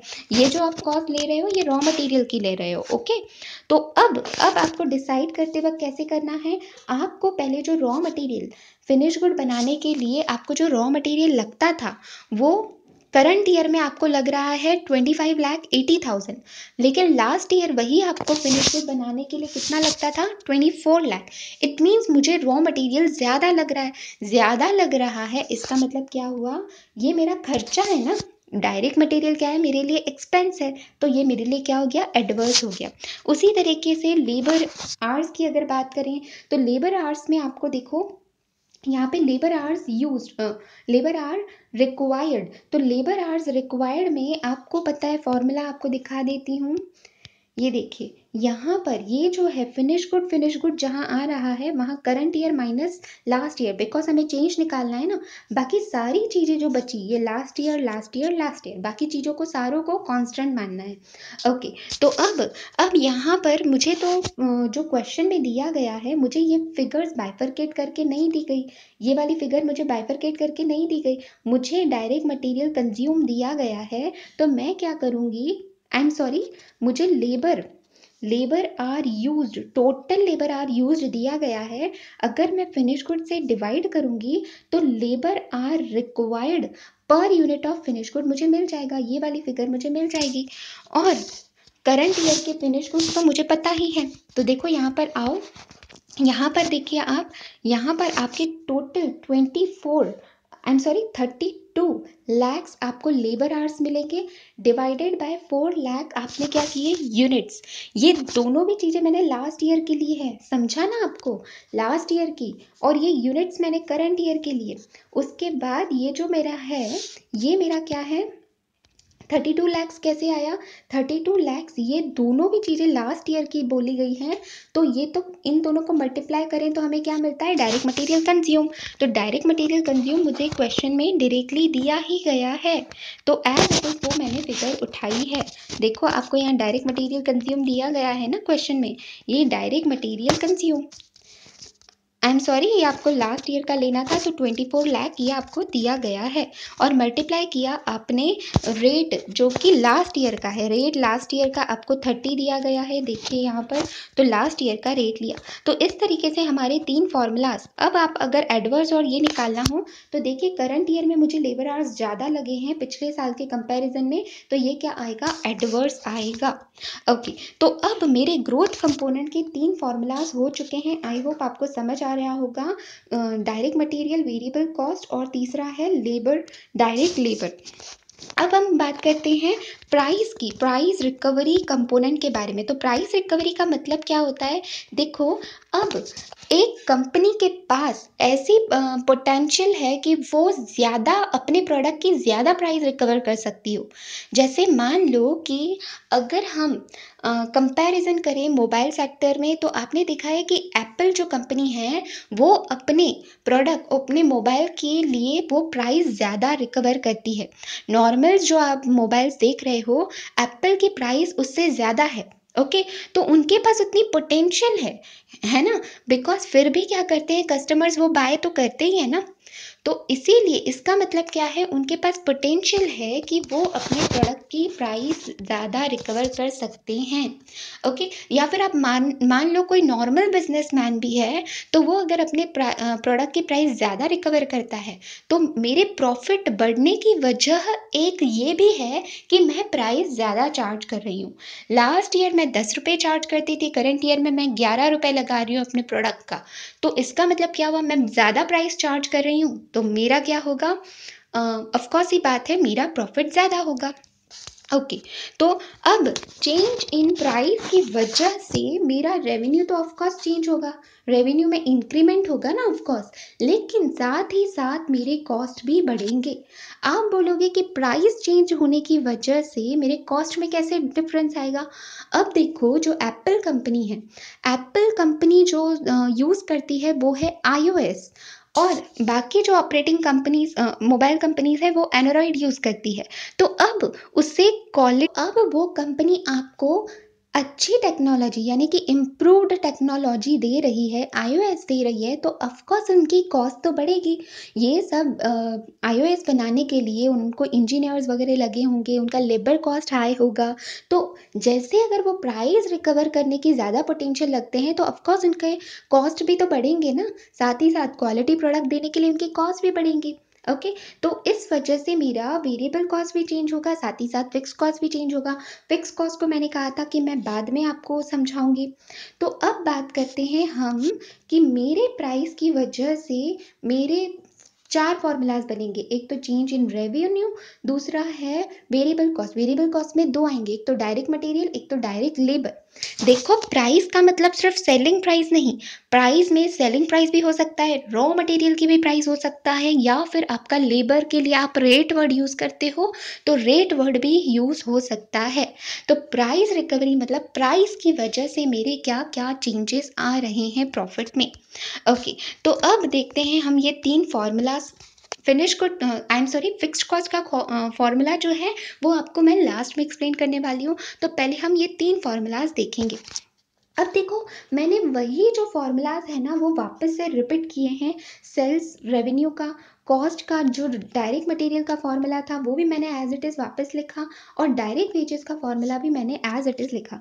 अब मैं आपको ना दोबारा से एक्सप्लेन नहीं कर रही हूँ, ये ग्रोथ कंपोनेंट में ऑलरेडी मैं एक्सप्लेन कर चुकी हूँ। जो नॉर्मल फॉर्मूला होता है जो आपको ऑलरेडी पता है, और इवन मैं आपको यहाँ पर एक्सप्लेन कर चुकी हूँ, तो ये वही फॉर्मूला मैंने यहाँ पर क्या किए हैं, रिपीट से लिखे हुए हैं। ओके, ये रिपीट से लिखे हुए हैं। तो अब आपको करना क्या है, देखिए आपके नाम में ही क्या लिखा हुआ है, नाम में ही देखो गुण छुपे हुए हैं। यहाँ पर क्या लिखा हुआ है, प्राइस रिकवरी कंपोनेंट। इसका मतलब मुझे क्या निकालना है, प्रॉफिट में जो चेंज आया है वो सिर्फ और सिर्फ प्राइस की वजह से आया है। तो मुझे ना वॉल्यूम का इफेक्ट लूँगी मैं, ना किसी और का इफेक्ट लूँगी, सिर्फ और सिर्फ मुझे प्राइस का इफेक्ट लेना है। तो इन फॉर्मूलाज में आपको जहाँ जहाँ प्राइस वर्ड दिख रहा है, तो जहाँ जहाँ ये मेरी सेलिंग प्राइस है, ये मेरे डायरेक्ट मटेरियल की प्राइसेस है, और ये किसकी प्राइसेस है, लेबर रेट यानी कि लेबर की प्राइसेस है। तो जहाँ जहाँ मुझे प्राइस वर्ड दिख रहा है उसका मैं क्या ले लूँगी, चेंज लूँगी। तो देखो ये प्राइस है तो इसका चेंज लिया। चेंज मतलब क्या, selling price per unit of current year minus selling price per unit of last year. Change मतलब क्या, डिफरेंस, इसीलिए देखो बीच में क्या है, माइनस साइन है। यहाँ पर आया रॉ मटेरियल की प्राइस पर यूनिट है, तो पर यूनिट इसको मैंने क्या लिया, डिफरेंस ले लिया। ये है करंट ईयर की, ये है लास्ट ईयर की। यहाँ मैंने ईयर्स क्यों नहीं लिखे, आपको समझाने के लिए, ताकि आपको समझ आए किस तरीके से ले रहे हैं। उसके बाद अगर लेबर की बात करें तो यहाँ रेट, लेबर रेट, ये जो लेबर रेट है इसका मुझे डिफरेंस लेना है, current year minus last year. तो देखो अब मेरे फॉर्मूला में मैंने ये 3 चीज़ें लिख दी, ये 3 चीज़ें आ गई। बाकी बची क्या चीज़ है, बाकी सिर्फ एक ही चीज़ बची है, वो है ये नंबर ऑफ यूनिट सोल्ड, और ये बचा, और ये बचा, वो भी क्या है, मल्टीप्लिकेशन। तो देखो यहाँ पर मैंने ये मल्टीप्लिकेशन में यहाँ पर लिख दिया है, इसको यहाँ लिख दिया है। तो फॉर्मूला देखो वही है, ये फॉर्मूला वही है, ये भी वही है, ये भी वही है। सिर्फ क्या किया है, जहां जहां मेरा सेलिंग प्राइस, अब प्राइस रिकवरी निकाल रही हूँ, इसका मतलब जहां जहां प्राइस वर्ड आ रहा है वहां वहां मुझे चेंज निकालना है। चेंज मतलब क्या, current year minus last year, current year minus last year, current year minus last year. यहाँ पर इसीलिए देखो मैंने इसको, जो चेंज जिस चीज में आ रहा है ना उसे मैंने ब्लू पेन से लिखा हुआ है, बाकी सारी चीजें मैंने ब्लैक पेन से लिखी हुई है। ओके, तो और उसी तरीके से अगर आप ग्रोथ कंपोनेंट देखोगे ना, तो ग्रोथ कंपोनेंट में मैंने ब्लू कलर से हर जगह जो फिनिश गुड है, number of finish good sold, number of finish good sold, उन्हें मैंने ब्लू कलर से लिखा है। बाकी सारी चीज़ें जो हैं ये मैंने ब्लैक कलर में लिखी है, जो चेंज नहीं होने वाली। चेंज मेरा सिर्फ नंबर ऑफ यूनिट सोल्ड में आ रहा था, तो देखो current year minus last year, यहाँ भी फिनिश गुड है तो इसलिए यहाँ फिनिश गुड करंट ईयर का लेती थी और यहाँ लास्ट ईयर का लेती थी। उसी तरीके से वेजेस का भी था। ओके, तो ये समझ आया। अब मुझे ये तो समझ आया, ये तीनों जो इनर कॉलम्स हैं, तो यहाँ पर current minus last, current minus last, current minus last year आएगा। अब बात करते हैं यहाँ पर नंबर ऑफ यूनिट सोल्ड। तो आप बोलोगे अब कि सिर्फ मुझे चेंज प्राइस की वजह से लेना है, तो बाकी सारी चीज़ें मैं कांस्टेंट रखूंगी। तो आप बोलोगे कि मुझे अब यहाँ पर जो वॉल्यूम लेना है, यानी कि number of finish goods sold लेना है, वो लास्ट ईयर की क्वांटिटी लूंगी। लेकिन यहीं आप सबसे बड़ी मिस्टेक कर रहे हो। ओके, देखो जो प्राइस मेरी ज़्यादा मैं चार्ज कर रही हूँ, प्राइस आप ज़्यादा जो रिकवर कर रहे हो वो ज़्यादा यूनिट्स पर कर रहे हो। ओके, अगर आप देखो लास्ट ईयर, यहाँ पर आपको यहाँ पर जो नंबर ऑफ यूनिट सोल्ड लेने हैं ना, वो एक्चुअल लेने हैं। जहाँ भी आपका नंबर ऑफ यूनिट सोल्ड आ रहा है, देखो यहाँ पर आ रहा है, यहाँ पर number of finish good sold आ रहा है, साथ ही साथ यहाँ number of finish good sold आ रहा है। तो यहाँ तीनों जगह पर आपको क्या करना है, करंट करंट करंट ईयर। तो ये number of finish good sold आपको करंट ईयर के लेने हैं। बाकी ये जो रॉ मटेरियल पर यूनिट है, यहाँ लेबर पर यूनिट है, तो ये आप लोगे लास्ट ईयर का, यहाँ पर भी लास्ट ईयर का। तो समझ आया, पहले आपने क्या किया, ये चेंज यानी कि क्या, current year minus last year, current year minus last year, current year minus last year. उसके बाद अब देखो प्राइस में जो चेंज आया है, अब मुझे उसका चेंज निकालना है, तो ऑफकोर्स एक्चुअल यूनिट्स पर निकालना पड़ेगा। अगर आप पुराने यूनिट से सेल कर रहे हो तो आपका प्राइस का चेंज निकालोगे ही कैसे। तो यहाँ ये मिस्टेक होती है, यहाँ आप फिनिश गुड जो ले रहे हो ना, हर जगह जहाँ पर भी फिनिश गुड आएगा तो वो आप एक्चुअल फिगर पे लोगे। ठीक है, तो यहाँ पर करंट ईयर की फिगर्स आएंगी, और बाकी बच्चा ये जो रॉ मटेरियल पर यूनिट, ये लास्ट ईयर की, ये वाले कांस्टेंट रहेंगे। ओके, तो सिर्फ एक्सीडेंट स्पॉट ये है कि यहाँ फिनिश गुड हर जगह करंट ईयर का आएगा। ओके, तो यहाँ पर ये भी हमारे 3 फॉर्मूलाज बन गए। अगर मैं आपको दिखाऊं तो देखो यहाँ पर मैंने लिखा है, ये मेरे प्राइस रिकवरी कंपोनेंट के फॉर्मूला है, ये रेवेन्यू इफेक्ट, तो ये selling price per unit in current year minus last year, और ये फिनिश गुड करंट ईयर का।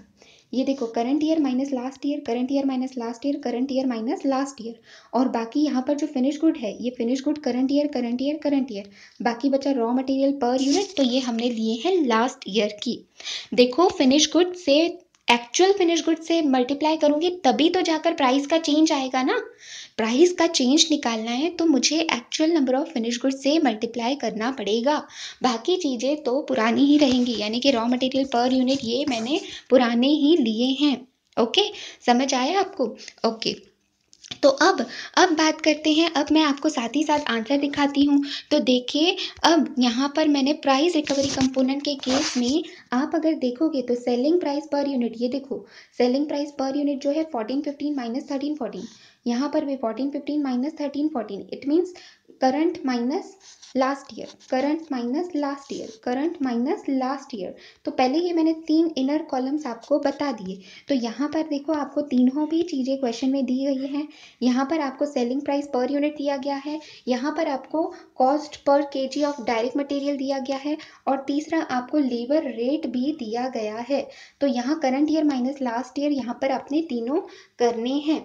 तो देखो आपने तीनों जगह पर, ये मेरा प्राइस रिकवरी है, तो तीनों जगहों पर मैंने current year minus last year, current year minus last year, current year minus last year कर दिया है। अब यहाँ पर नंबर ऑफ आउटपुट सोल्ड से ये एक्चुअल यूनिट्स लिए हैं, एक्चुअल यूनिट्स मेरे 4,30,000 है। और यहाँ पर अब यहाँ की अगर बात करें तो यहाँ पर मुझे क्या लेना था, मुझे जो नंबर ऑफ यूनिट सोल्ड है वो तो 4,30,000 एक्चुअल लेने थे, लेकिन जो raw material required per unit है, जो raw material required per unit of finish good, एक फिनिश गुड बनाने के लिए जो मुझे रॉ मटेरियल लगना है वो मैं कौन सा लूँगी, वो मुझे लास्ट ईयर का लेना था। तो अब आप बोलोगे यहाँ पर तो डायरेक्ट लिख दिया, तो देखो ये कैलकुलेशन है ना ऑलरेडी आप यहाँ कर चुके हो। आप जब ग्रोथ कंपोनेंट निकाल रहे थे ना, तो ये देखो ये आपने ऑलरेडी कैलकुलेशन कर चुके हो, ये डायरेक्ट मटेरियल की ऑलरेडी कैलकुलेशन कर चुके हो। न्यूमरेटर में आपने क्या लिखा, direct material consume divided by, denominator में आपने फिनिश गुड्स किया, तो आपको क्या मिल जाएगा, direct material required per unit of एक finish good, per unit of finish good, यानी कि एक फिनिश गुड बनाने में मुझे कितना रॉ मटेरियल लगता है वो मुझे मिल गया। और यहाँ पर भी मैंने एक्चुअल यूनिट से ही मल्टीप्लाई किया था। तो देखो यहाँ पर मैंने ऑलरेडी फिगर कैलकुलेट कर चुकी थी, तो अब उन्होंने क्या किया है, यहाँ पर क्या लिखा है, डायरेक्टली लिख दिया है। प्राइस कंपोनेंट में अगर आप देखोगे तो उन्होंने देखो यहाँ पर डायरेक्टली 25,80,000 लिख दिया है। ओके, आई होप आपको समझा होगा। उसी तरीके से ये जो है direct labour required per unit of produce, ये आप ग्रोथ कंपोनेंट में ऑलरेडी देखो यहाँ पर निकाल चुके हो। ये डायरेक्ट लेबर जो ग्रोथ कंपोनेंट का है, ये आप फिगर यहाँ पर ये वाली जो है ये ऑलरेडी 34,40,000 निकाल चुके हो। तो एज इट इज़ वापस से कैलकुलेट करने की ज़रूरत नहीं है, हमने वहाँ से कॉपी पेस्ट कर ली और उसका इफेक्ट निकाल लिया। अब देखो आपको एडवर्स और फेवरेबल डिसाइड करना हो तो आपने सिंपली प्राइस देखनी है। प्राइस आपकी पहले करंट ईयर में 4,325 है और लास्ट ईयर 4,175 थी। इट मीन्स आप सेलिंग प्राइस ज़्यादा चार्ज कर रहे हो तो रेवेन्यू बढ़ेगा, तो मेरा फेवरेबल हो गया।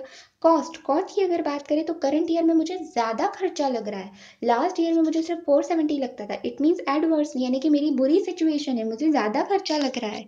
ओके, उसी तरीके से लेबर आवर्स की बात करें तो करंट ईयर में मुझे लेबर आवर्स ज़्यादा लग रहा है, 31 लग रहा है। पिछले साल तो मुझे 30 ही लगते थे, तो मुझे अब ज़्यादा देना पड़ेगा ना, लेबर्स को ज़्यादा काम करवा रही हूँ, ज़्यादा आवर्स लग कर काम करवा रही हूँ, तो मेरा खर्चा ज़्यादा बढ़ेगा। तो इट मीन्स ये मेरा क्या है, एडवर्स है।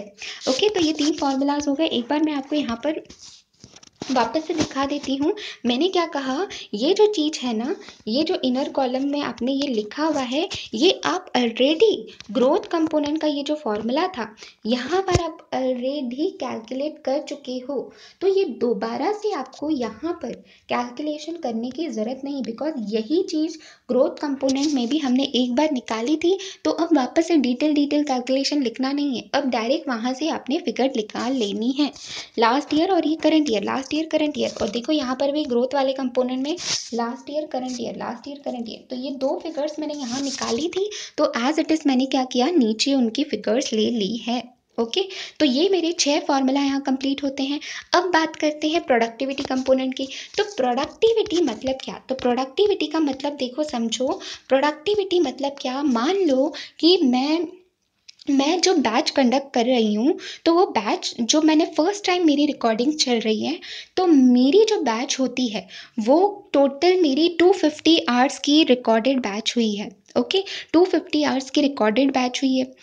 तो अब जैसे ही मैं एक्सपीरियंस गेन कर रही हूँ, ये मेरी पहली पहली बारी काम कर रही हूँ, तो जब मैं next time, second time, third time, fourth time जब मैं रिकॉर्डिंग प्ले करूँगी, अब मुझे क्या हो रहा है, मैं इतनी एफिशिएंट हो गई हूँ कि मेरे उतने ही लेक्चर्स, सारी के सारी चीज़ें मैंने 220 घंटों में ही कवर कर लिए। मैंने सारे टॉपिक्स 220 घंटों में, 220 आवर्स में कंप्लीट कर लिए।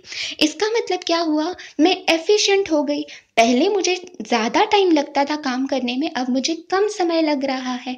क्यों? बिकॉज मेरी एफिशिएंसी, काम सीख सीख के, लर्निंग कर्व इफेक्ट कहते हैं ना, तो वो काम सीख सीख के अब मुझे क्या हो गया, प्रैक्टिस हो गई है। ओके, तो अब इससे कहा जाता है एफिशिएंसी। लेकिन एक बात बताओ, जो मैं एक बैच जो मेरी 250 आवर्स की होती थी, उसके लिए मैं 10,000 चार्ज करती थी। अब वही काम मैं अगर 220 घंटों में करती हूँ, तो क्या मेरी प्राइस पे चेंज आएगा? प्राइस तो मैं उतना ही 10,000 ही लूँगी ना। अगर मेरी प्रोडक्टिविटी, इफ़िशिएंसी एफिशिएंट हो गई हूँ, तो मैं उसके लिए प्राइस थोड़ी ना कम चार्ज करूँगी, प्राइस तो मैं उतनी ही चार्ज करूँगी। तो देखो, इस वजह से ये जो प्रोडक्टिविटी है, इफ़िशिएंसी है, यहाँ पर जो चेंज इन सिर्फ और सिर्फ कॉस्ट आएगा। यहाँ जब हम वॉल्यूम और प्राइस की बात कर रहे थे, तो यहाँ पर change in revenue, change in cost, change in revenue, change in cost, लेकिन यहाँ सिर्फ और सिर्फ चेंज इन कॉस्ट आ रहा है। ये तो मैंने आपको एग्जाम्पल दिया। और कॉस्ट के अंदर दो चीज़ें आएंगी, वेरिएबल और फिक्स्ड। वेरिएबल के अंदर आपको डायरेक्ट मटेरियल और डायरेक्ट लेबर दिया गया है, तो आपके दो फार्मूलाज बनेंगे। बाकी फिक्स्ड कॉस्ट का फार्मूला तो मैं आपको बाद में समझाने वाली हूँ। तो फिलहाल अभी हमें दो फार्मूलाज देखने हैं। तो ये तो मैंने आपको क्लासेस का एग्जाम्पल दिया। अगर आप प्रोडक्टिविटी, अगर हम कंपनी वाइज देखें, तो प्रोडक्टिविटी का मतलब क्या होता है कि पहले आपको 1 घंटे में आप 5 यूनिट्स बना लेते थे, लेकिन वही 1 घंटे में अब आपके लेबर्स कितने यूनिट्स बना रहे हैं? 8 यूनिट, यानी कि वो एफिशिएंसी से काम कर रहे हैं। इसका मतलब क्या हुआ, पर यूनिट जो आपका जो खर्चा है, लेबर वर्क है, लेबर चार्जेस है, वो कम हो गया। ओके, तो इसको कहा जाता है एफिशिएंसी। या फिर हो सकता है कि मैं मशीन में कोई रॉ मटेरियल यूज़ कर रही हूँ, वो रॉ मटेरियल पहले हम वेस्ट करते थे, लेकिन अब मैंने कुछ ऐसी टेक्निक अपनाई है, कुछ मैंने मेथड न्यू सीख ली है, या फिर मेरी एफिशिएंसी की वजह से मैंने क्या किया है, मैंने अब रॉ मटेरियल वेस्ट करना छोड़ दिया है। अब मैंने ऐसा प्रॉपर प्रोडक्ट मिक्स लिया है जिसकी वजह से मेरा रॉ मटेरियल सेव हो जाता है। इसका मतलब भी क्या, मैं एफिशिएंट हो गई हूँ। ओके, तो ये दो रीजंस हो सकते हैं, और भी रीजंस हो सकते हैं, तो ये मैंने आपको एग्जाम्पल के लिए समझाए हैं। अब हम देखते हैं फॉर्मूलाज। तो अगर फॉर्मूला देखें प्रोडक्टिविटी का, तो प्रोडक्टिविटी में आपको सिर्फ और सिर्फ दो फॉर्मूलाज दिख रहे हैं। उसमें आपको दो फॉर्मूलाज दिख रहे हैं, एक तो डायरेक्ट मटेरियल और दूसरा है डायरेक्ट वेजेस। तो देखो, ये एज इट इज़ वही फॉर्मूलाज मैंने लिखे हैं जो मैं आपको ऑलरेडी ऊपर बार बार एक्सप्लेन कर चुकी हूँ। यहाँ पर देखो, हमने वही ये सेम फॉर्मूलाज हमने प्राइस रिकवरी के वक्त भी लिखे थे, यही सेम फॉर्मूलाज हमने ग्रोथ कंपोनेंट के वक्त भी लिखे थे। तो ये वही रिपीटेटिव मैंने फॉर्मूलाज लिखे हैं। अब बात करते हैं फॉर्मूलाज की। तो अब मैंने क्या कहा कि एफिशिएंसी यानी कि प्रोडक्टिविटी। तो प्रोडक्टिविटी कंपोनेंट मतलब क्या, जो रॉ मटेरियल यूज कर रही हूँ पर यूनिट ऑफ फिनिश गुड, एक फिनिश गुड बनाने के लिए जो मैं रॉ मटेरियल यूज कर रही हूँ, इसमें मेरी एफिशिएंसी बढ़ गई है। ना कि मेरा वॉल्यूम में चेंज आया है, ना ही मेरी प्राइस में चेंज आई है। मेरे चेंज कहाँ पर आया है, मेरे रॉ मटेरियल यूज करने के तरीके में, यानी कि मैं ज़्यादा या कम रॉ मटेरियल यूज कर रही होंगी मेरी एफिशिएंसी पे।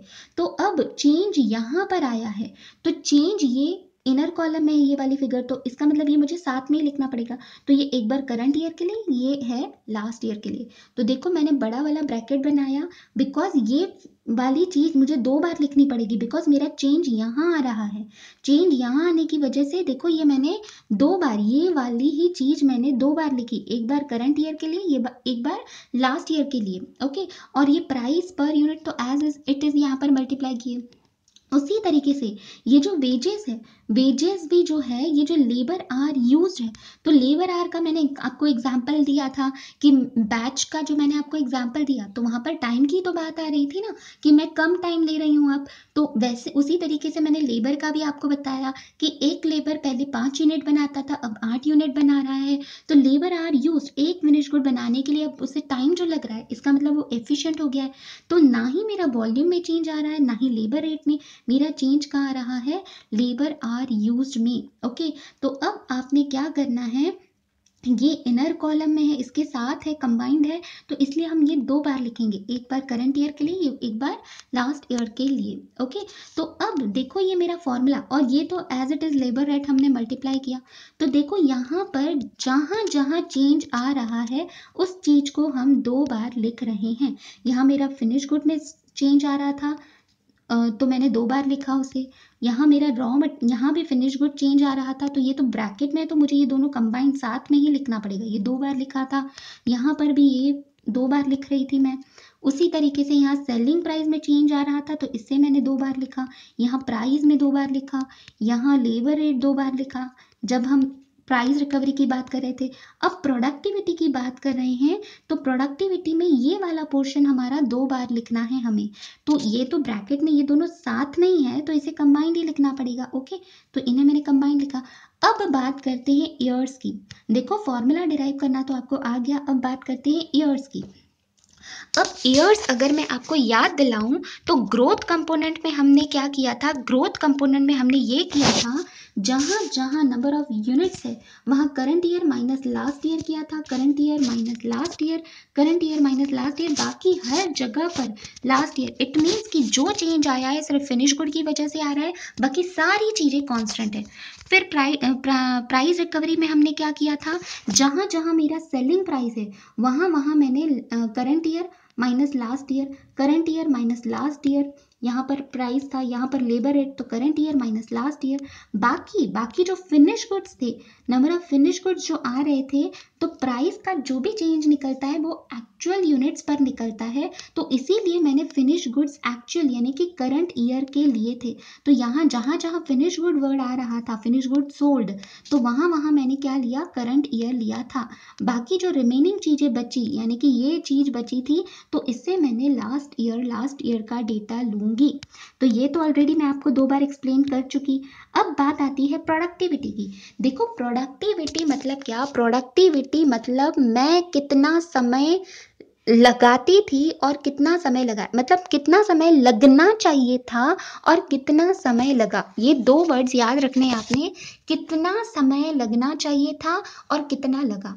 मुझे बैच रिकॉर्ड करने में कितना समय लगना चाहिए था, मुझे लगने चाहिए थे 250 आवर्स, और लगे कितने, मुझे लगे 220 आवर्स। तो इसका मतलब क्या है, ये एक्चुअल में होना चाहिए था, बट एक्चुअली हुआ ये।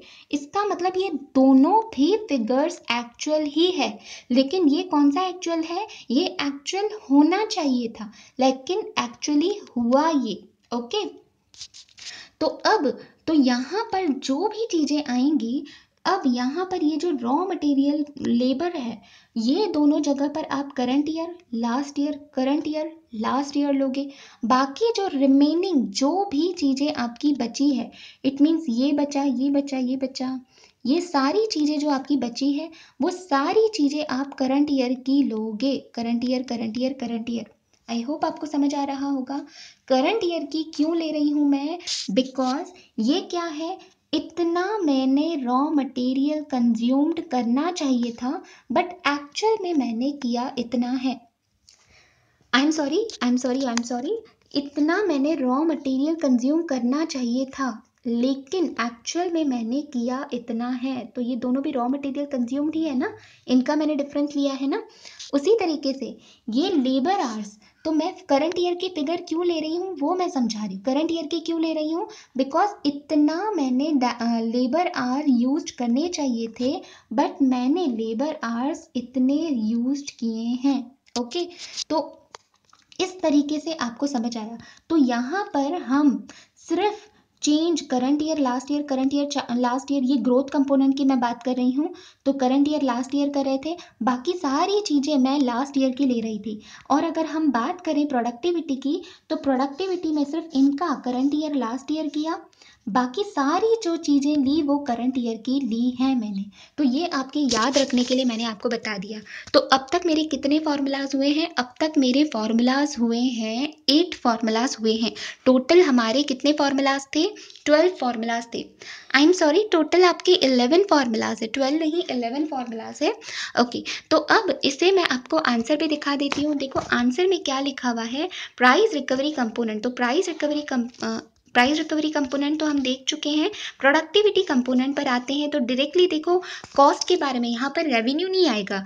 तो रेवेन्यू नहीं, क्यों नहीं आएगा वो मैं ऑलरेडी एक्सप्लेन कर चुकी हूँ। तो डायरेक्ट मटेरियल और डायरेक्ट लेबर, तो अब इनका फॉर्मूला लिखा हुआ है आपको डायरेक्टली, आपको पता है। देखो ये वाली जो फिगर्स है ना, ये आपको जो फिगर है, ये जो आपकी फिगर है ना, ये आप ऑलरेडी कैलकुलेट कर चुके हो। जो ये रॉ मटेरियल पर यूनिट, ये क्या आ रहा है, ये लास्ट ईयर का और ये है करंट ईयर का, ये लास्ट ईयर का, ये करंट ईयर का।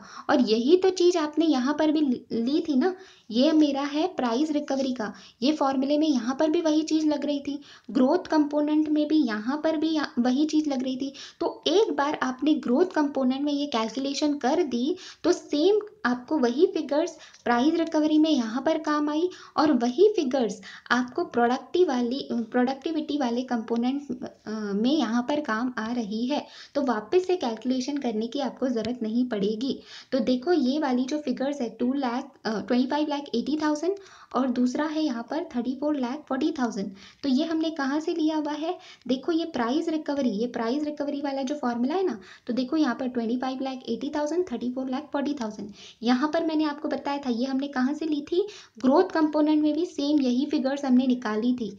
ये देखिए ये ग्रोथ कंपोनेंट है, यहाँ पर डायरेक्ट मटेरियल की ये अमाउंट मैंने यहाँ पर निकाली, और यहाँ पर डायरेक्ट लेबर है, तो डायरेक्ट लेबर में भी ये मैंने यहाँ पर फिगर कैलकुलेट की थी। तो यही फिगर एक बार मैंने ग्रोथ कंपोनेंट में कैलकुलेट कर दी, तो हम उसे रिपीटेटिव कहाँ कहाँ लिख रहे हैं, प्राइस रिकवरी में उसे वापस से कैलकुलेट नहीं की, और ग्रोथ कंपोनेंट में भी उसे वापस से कैलकुलेट करने की ज़रूरत नहीं पड़ी हमें। तो एज इट इज़ हमने इसे लिख दिया। बाकी बचा करंट 14-15 का, ये करंट ईयर, दोनों भी मैंने बताया ना, ये फिगर्स दोनों भी क्या है, करंट ईयर की है। ये देखिए ये जो मेरा, I am sorry wait a second, हाँ प्रोडक्टिविटी कंपोनेंट है, तो ये दोनों भी चीज़ें देखो current year current year current year current year, ये मेरा आ रहा है। अब देखो ये रॉ मटेरियल में सिर्फ चेंज था ना, तो ये करंट ईयर, ये लास्ट ईयर, ये करंट ईयर, ये लास्ट ईयर, बाकी सारी चीज़ें current current current current year की ली है। तो अब आपने ये देखना है कि ये दोनों भी चीज़ें करंट ईयर की है। इट मीन्स मैं डायरेक्टली क्या करूँगी, raw material consume current year का मुझे क्वेश्चन नहीं दिया गया है, तो एज इट इज़ मैंने फिगर्स उठा ली है। तो देखिए ये यहाँ पर ये 25,10,000 और 34,80,000 ये आपको क्वेश्चन में ही दिया गया है। देखिए यहाँ पर 25,10,000 और 34,80,000 ये एक्चुअल यानी कि करंट ईयर की फिगर्स मैंने ले ली। ओके, तो इस तरीके से आपको समझ आया। अब बात करें अगर फेवरेबल और एडवर्स की, तो फेवरेबल और एडवर्स की अगर बात करूँ मैं, तो देखो प्रोडक्टिविटी में रॉ मटेरियल आपने इतना लेना चाहिए था, 25,80,000 मुझे लगना चाहिए था, लेकिन मैंने कितना लगाया है रॉ मटेरियल, 25,80,000, यानी कि कम लगाया है। इसका मतलब फेवरेबल हुआ। देखो रॉ मटेरियल मैंने इतना यूनिक यूज़ करना चाहिए था, लेकिन एक्चुअल में मैंने यूज़ इतना किया है, कम किया है यूज़ मैंने, तो इसका मतलब मैं एफिशिएंट हूँ। उसी तरीके से अगर लेबर्स की बात करें, तो लेबर आवर्स मुझे 34,40,000 लगने चाहिए थे, लेकिन मैंने लेबर आवर्स लगाए कितने, ज़्यादा लगा दिए उल्टा। यहाँ पर 34,40,000, यहाँ पर 34,80,000। इसका मतलब मैंने बैच 250 आवर्स में कंप्लीट करनी थी, लेकिन मैंने बैच 280 आवर्स में कंप्लीट कर दी। इसका मतलब एडवर्स इफेक्ट हो गया, नेगेटिव हो गया, ये तो मेरे लिए बुरा हो गया, बैच का समय और बढ़ गया। ओके, तो ये हो गया एडवर्स इफेक्ट। ओके, तो इस तरीके से हमको इतने फॉर्मूला समझ चुके हैं। अब हमारे सिर्फ 3 फॉर्मूलाज बचते हैं जो कि है फिक्स्ड कॉस्ट की। तो फिक्स्ड कॉस्ट की मैं ग्रोथ कंपोनेंट के अंदर अगर फिक्स्ड कॉस्ट की अगर मैं बात करती हूँ, तो देखिए यहाँ पर फिक्स्ड कॉस्ट है, तो फिक्स्ड कॉस्ट का फॉर्मूला किस तरीके से रेडी हुआ है। देखो, जो वेरिएबल कॉस्ट होता है वो ग्रोथ मतलब क्या, वॉल्यूम। तो वेरिएबल कॉस्ट तो मेरा वॉल्यूम के हिसाब से चेंज होगा। वॉल्यूम मेरा इंक्रीज हुआ तो वेरिएबल कॉस्ट भी बढ़ेगा। क्वांटिटी सोल्ड मेरे बढ़े हैं तो वेरिएबल भी चेंज होगा। ओके, लेकिन मेरा फिक्स्ड कॉस्ट जो होता है, फिक्स्ड कॉस्ट तो मेरा कांस्टेंट होता है। आपने पढ़ा है फिक्स्ड कॉस्ट, टोटल जो फिक्स्ड कॉस्ट होती है वो हमेशा कांस्टेंट होती है। तो अब आपको एक एग्जांपल देती हूँ। सपोज मेरी क्लासरूम है, मेरी क्लासरूम जो है उसकी कैपेसिटी कितनी है, 500 स्टूडेंट्स उसमें बैठ सकते हैं। ओके, तो 500 स्टूडेंट्स बैठ सकते हैं। तो अभी करंट में मेरे क्लास में स्टूडेंट्स जो है, लास्ट ईयर की मैं बात करती हूँ, लास्ट ईयर मेरे क्लास में स्टूडेंट्स सिर्फ 400 थे। ओके, तो 400 स्टूडेंट्स थे, तो मेरी कैपेसिटी 500 की है और मेरे स्टूडेंट सिर्फ 400 ही हैं। और मुझे जो रेंट लगता है ना, वो रेंट जो मुझे लगता है वो लगता है 50,000 रुपीज़। 50,000, आई एम सॉरी, 5,000 लेते हैं। 5,000 रुपीज़ मुझे क्या लगता है, रेंट लगता है। और मेरी कैपेसिटी है 500 की, लेकिन मेरे पास स्टूडेंट्स कितने हैं, 400 ही हैं। अब करंट ईयर की बात करें तो करंट ईयर में रेंट तो मुझे उतना ही देना पड़ता है, 5,000। लेकिन जो मेरे नंबर ऑफ स्टूडेंट्स है, वो करंट ईयर में मेरे नंबर ऑफ स्टूडेंट्स कितने हो गए हैं, 430 हो गए हैं। तो अभी स्टूडेंट्स बढ़ने की वजह से मेरा रेंट तो नहीं बढ़ा, वो तो मेरा कांस्टेंट ही रहा। 5,000 का पहले था, अभी भी 5,000 है। इट मीन्स वॉल्यूम, ये जो मेरा वॉल्यूम था, स्टूडेंट्स जो मेरे क्लासरूम में है उसे हम क्या कहेंगे, वॉल्यूम। जिस तरीके से फैक्ट्री में क्वांटिटी सोल्ड होता है, मेरे लिए मैं सर्विस ऑर्गेनाइजेशन है तो स्टूडेंट्स मेरे लिए क्या हुए, मैं वॉल्यूम वर्ड यूज़ कर रही हूँ। ओके, तो 400 से 430 हो गए तो मेरे रेंट में कोई चेंज नहीं आया।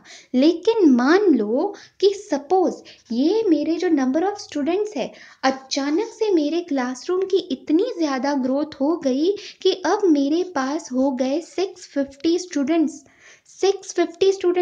लेकिन मेरे रूम की कैपेसिटी कितनी थी, वो तो सिर्फ 500 स्टूडेंट्स को ही बैठा सकता है। अब मुझे क्या करना पड़ेगा, मुझे एक न्यू क्लासरूम लेनी पड़ेगी। तो मेरी एक क्लासरूम की जो कॉस्ट थी वो 5,000 थी, वो फिक्स थी। देखो, फिक्स्ड कॉस्ट जो आप कहते हो ना बार बार कि फिक्स्ड कॉस्ट हमेशा कांस्टेंट रहती है, चेंज नहीं होती, लेकिन ये बात आपको नहीं समझ आती है, ये मार्जिनल कॉस्टिंग में भी आपको काम आएगी कि फिक्स्ड कॉस्ट जो होती है वो कांस्टेंट तो होती है, लेकिन अप टू सर्टेन क्वांटिटी। अब मेरे एग्जाम्पल में 500 स्टूडेंट्स तक मेरी कॉस्ट क्या थी, फिक्स्ड थी। जैसे ही मेरी कैपेसिटी बढ़कर 650 हो गई, यानी कि अभी मुझे 650 बच्चों को बिठाना है, तो मुझे न्यू रूम लेनी पड़ेगी, तो उसके लिए मुझे और रेंट बढ़ेगा। तो अब मेरी जो 5,000 फिक्स्ड रेंट लगता था, अब मुझे क्या लगेगा, 10,000 रेंट लगेगा। तो देखो, भले ही रेंट आप फिक्स्ड कॉस्ट उसको बोलते हो, लेकिन मुझे ज़्यादा तो लगी ना। क्यों लगी, बिकॉज मेरी सर्टेन कैपेसिटी तक ही मेरी कॉस्ट क्या रहती है, फिक्स्ड रहती है। उसके बाद क्या हो जाती है, वो भी इंक्रीज होनी ही है। ओके, तो अब बात करते हैं फिक्स्ड कॉस्ट के ग्रोथ वाले फॉर्मूला की। अगर आप आपका एग्जाम्पल देखोगे ना, तो आपके एग्जाम्पल में क्वेश्चन में तो क्वेश्चन में आपको क्या देखना है, वॉल्यूम देखना है। तो आपको देखो, एक लाइन दी गई थी, यहाँ पर दिया गया था कि ADL has capacity to produce 5 lakh units of आदि अ ईयर। इट मीन्स हमें अब फिक्स्ड कॉस्ट के लिए कैपेसिटी देखनी है। तो उनकी कैपेसिटी कितनी है, 5 लाख बनाने की, यानी कि 5 लाख तक उनको सेम ही कॉस्ट लगने वाली है। जिस तरीके से अगर मेरे क्लासरूम में 500 स्टूडेंट्स तक मुझे कॉस्ट तो 5,000 ही लगने वाली थी, लेकिन 500 के बाद अगर एक भी स्टूडेंट ज़्यादा बढ़ता है, 500 के अबव एक भी स्टूडेंट गया, तो मुझे न्यू क्लासरूम रहनी पड़ेगी। ओके, तो अब आप इसे अभी प्रैक्टिकल लाइफ से इसे कनेक्ट नहीं करना। प्रैक्टिकल लाइफ में तो हम नया चेयर लाकर वहाँ उसी को वहीं बिठा देंगे, है ना? तो आपने कॉस्टिंग को प्रैक्टिकल लाइफ से कनेक्ट नहीं करना है। आपने कॉस्टिंग के पॉइंट ऑफ व्यू से सोचना है कि मुझे न्यू क्लासरूम लेनी पड़ेगी। ओके, तो इसी तरीके से अब इन्होंने मुझे कैपेसिटी बता दी कि 5 लाख स्टूडेंट्स हैं, तो अब मैं वॉल्यूम देखूंगी। पहले मेरा वॉल्यूम था लास्ट ईयर 4 लाख मैंने यूनिट्स बनाए थे, और अब मैं बना रही हूँ 4,30,000। इसका मतलब 5 लाख के ये दोनों भी अंदर आ रहे हैं। इसका मतलब मेरा फिक्स्ड कॉस्ट सेम ही रहने वाला है, कोई चेंज नहीं आने वाला। इसीलिए अब इस क्वेश्चन में अगर आप देखोगे तो ये जो ग्रोथ कंपोनेंट है, तो ग्रोथ कंपोनेंट के अंदर आपको आपको सिर्फ और सिर्फ रेवेन्यू इफेक्ट और ये कॉस्ट इफेक्ट में सिर्फ और सिर्फ आपको वेरिएबल कॉस्ट, ये डायरेक्ट मटेरियल और डायरेक्ट लेबर ही मिला। उसके बाद आपको फिक्स्ड कॉस्ट कहीं भी नहीं दिया। यहाँ पर एंड हो रहा है तो फिक्स्ड कॉस्ट का आपको फॉर्मूला कहीं नहीं दिया, डायरेक्टली प्राइस रिकवरी का स्टार्ट हो रहा है। लेकिन अगर आप मॉड्यूल में देखोगे आपके, तो मॉड्यूल में आपको फॉर्मूला दिया गया है। तो आपने ये समझना है हमारे क्वेश्चन में क्यों नहीं आएगा, बिकॉज हम कैपेसिटी के विद इन ही काम कर रहे हैं। वॉल्यूम की वजह से मेरे फिक्स्ड कॉस्ट में कोई चेंज नहीं आने वाला है। तो देखो, आपको अगर आप मॉड्यूल ओपन करोगे तो वहां आपको फॉर्मूला दिया गया है, actual unit of capacity in last year. आपकी जो कैपेसिटी थी वो कितनी थी? 5 लाख की कैपेसिटी लास्ट लाइन आपको क्वेश्चन में दी गई है। If adequate to produce the current year production in the last year. आपका करंट ईयर प्रोडक्शन कितना है? 4,30,000। तो ये मेरी एडिक्वेट है लास्ट ईयर की कैपेसिटी के हिसाब से। यहाँ पर क्या दिया गया है? If adequate to produce current year production. Current year का ये प्रोडक्शन बनाने के लिए ये जो मेरी कैपेसिटी है 5 लाख की, ये क्या है? एडिक्वेट है। तो ये मैंने लिखा, यहाँ पर 5 लाख आ जाएगा। ओके, उसी तरीके से माइनस क्या करूँगी? Actual unit of capacity in the last year. और एक्चुअल कैपेसिटी लास्ट ईयर में कितनी थी? 5 लाख। तो यहाँ पर 5 लाख माइनस 5 लाख करोगे तो 0 आएगा, मल्टीप्लाई बाय हमने रेट ऑफ लास्ट ईयर करेंगे। जिस तरीके से आप देखो, यहाँ पर हम जब है ना वेरिएबल कॉस्ट निकालते थे तो आप इनर कॉलम में लिखते थे, क्या लिखते थे इनर कॉलम में? डायरेक्ट मटेरियल, यहाँ पर कंज्यूम लिखते थे उसका डिफरेंस। यहाँ पर मैं क्या करती थी? लेबर आर यूज का डिफरेंस मल्टीप्लाई बाय रेट करती थी। यहाँ पर मटेरियल का रेट, यहाँ लेबर का रेट। और उसी तरीके से फिक्स्ड कॉस्ट में यहाँ आपका वॉल्यूम नहीं आता है, तो यहाँ पर आप क्या कर रहे हो? यहाँ कैपेसिटी मल्टीप्लाई बाय कैपेसिटी का चेंज ले रहे हो, मल्टीप्लाई बाय आप रेट कर रहे हो।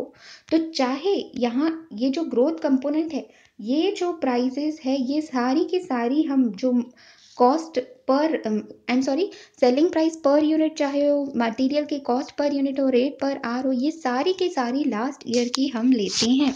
ओके, समझ आया? तो हमारे क्वेश्चन में ये 5 लाख माइनस 5 लाख तो 0 ही आने वाला है, इसीलिए उन्होंने फिक्स्ड कॉस्ट का फॉर्मूला लिखा ही नहीं है। अब बात करते हैं हम प्राइस रिकवरी कंपोनेंट की। तो प्राइस की अगर बात करें तो देखो, पर यूनिट प्राइस। अब मेरा देखो, मैं मेरे एग्जाम्पल की बात करूं तो मेरे एग्जाम्पल में मेरा रेंट कितना था? 5,000 रेंट था, और मेरे नंबर ऑफ स्टूडेंट्स कितने थे? 500 थे। ये थी बात लास्ट ईयर की। और करंट ईयर में हमने देखा था रेंट मेरा उतना ही था, 5,000। और आई एम सॉरी, मुझे कैपेसिटी से डिवाइड करना पड़ेगा, डिवाइड बाय कैपेसिटी करूँगी, ठीक है? तो मेरी 500 की कैपेसिटी थी, और करंट ईयर में भी मेरी कैपेसिटी 500 की है।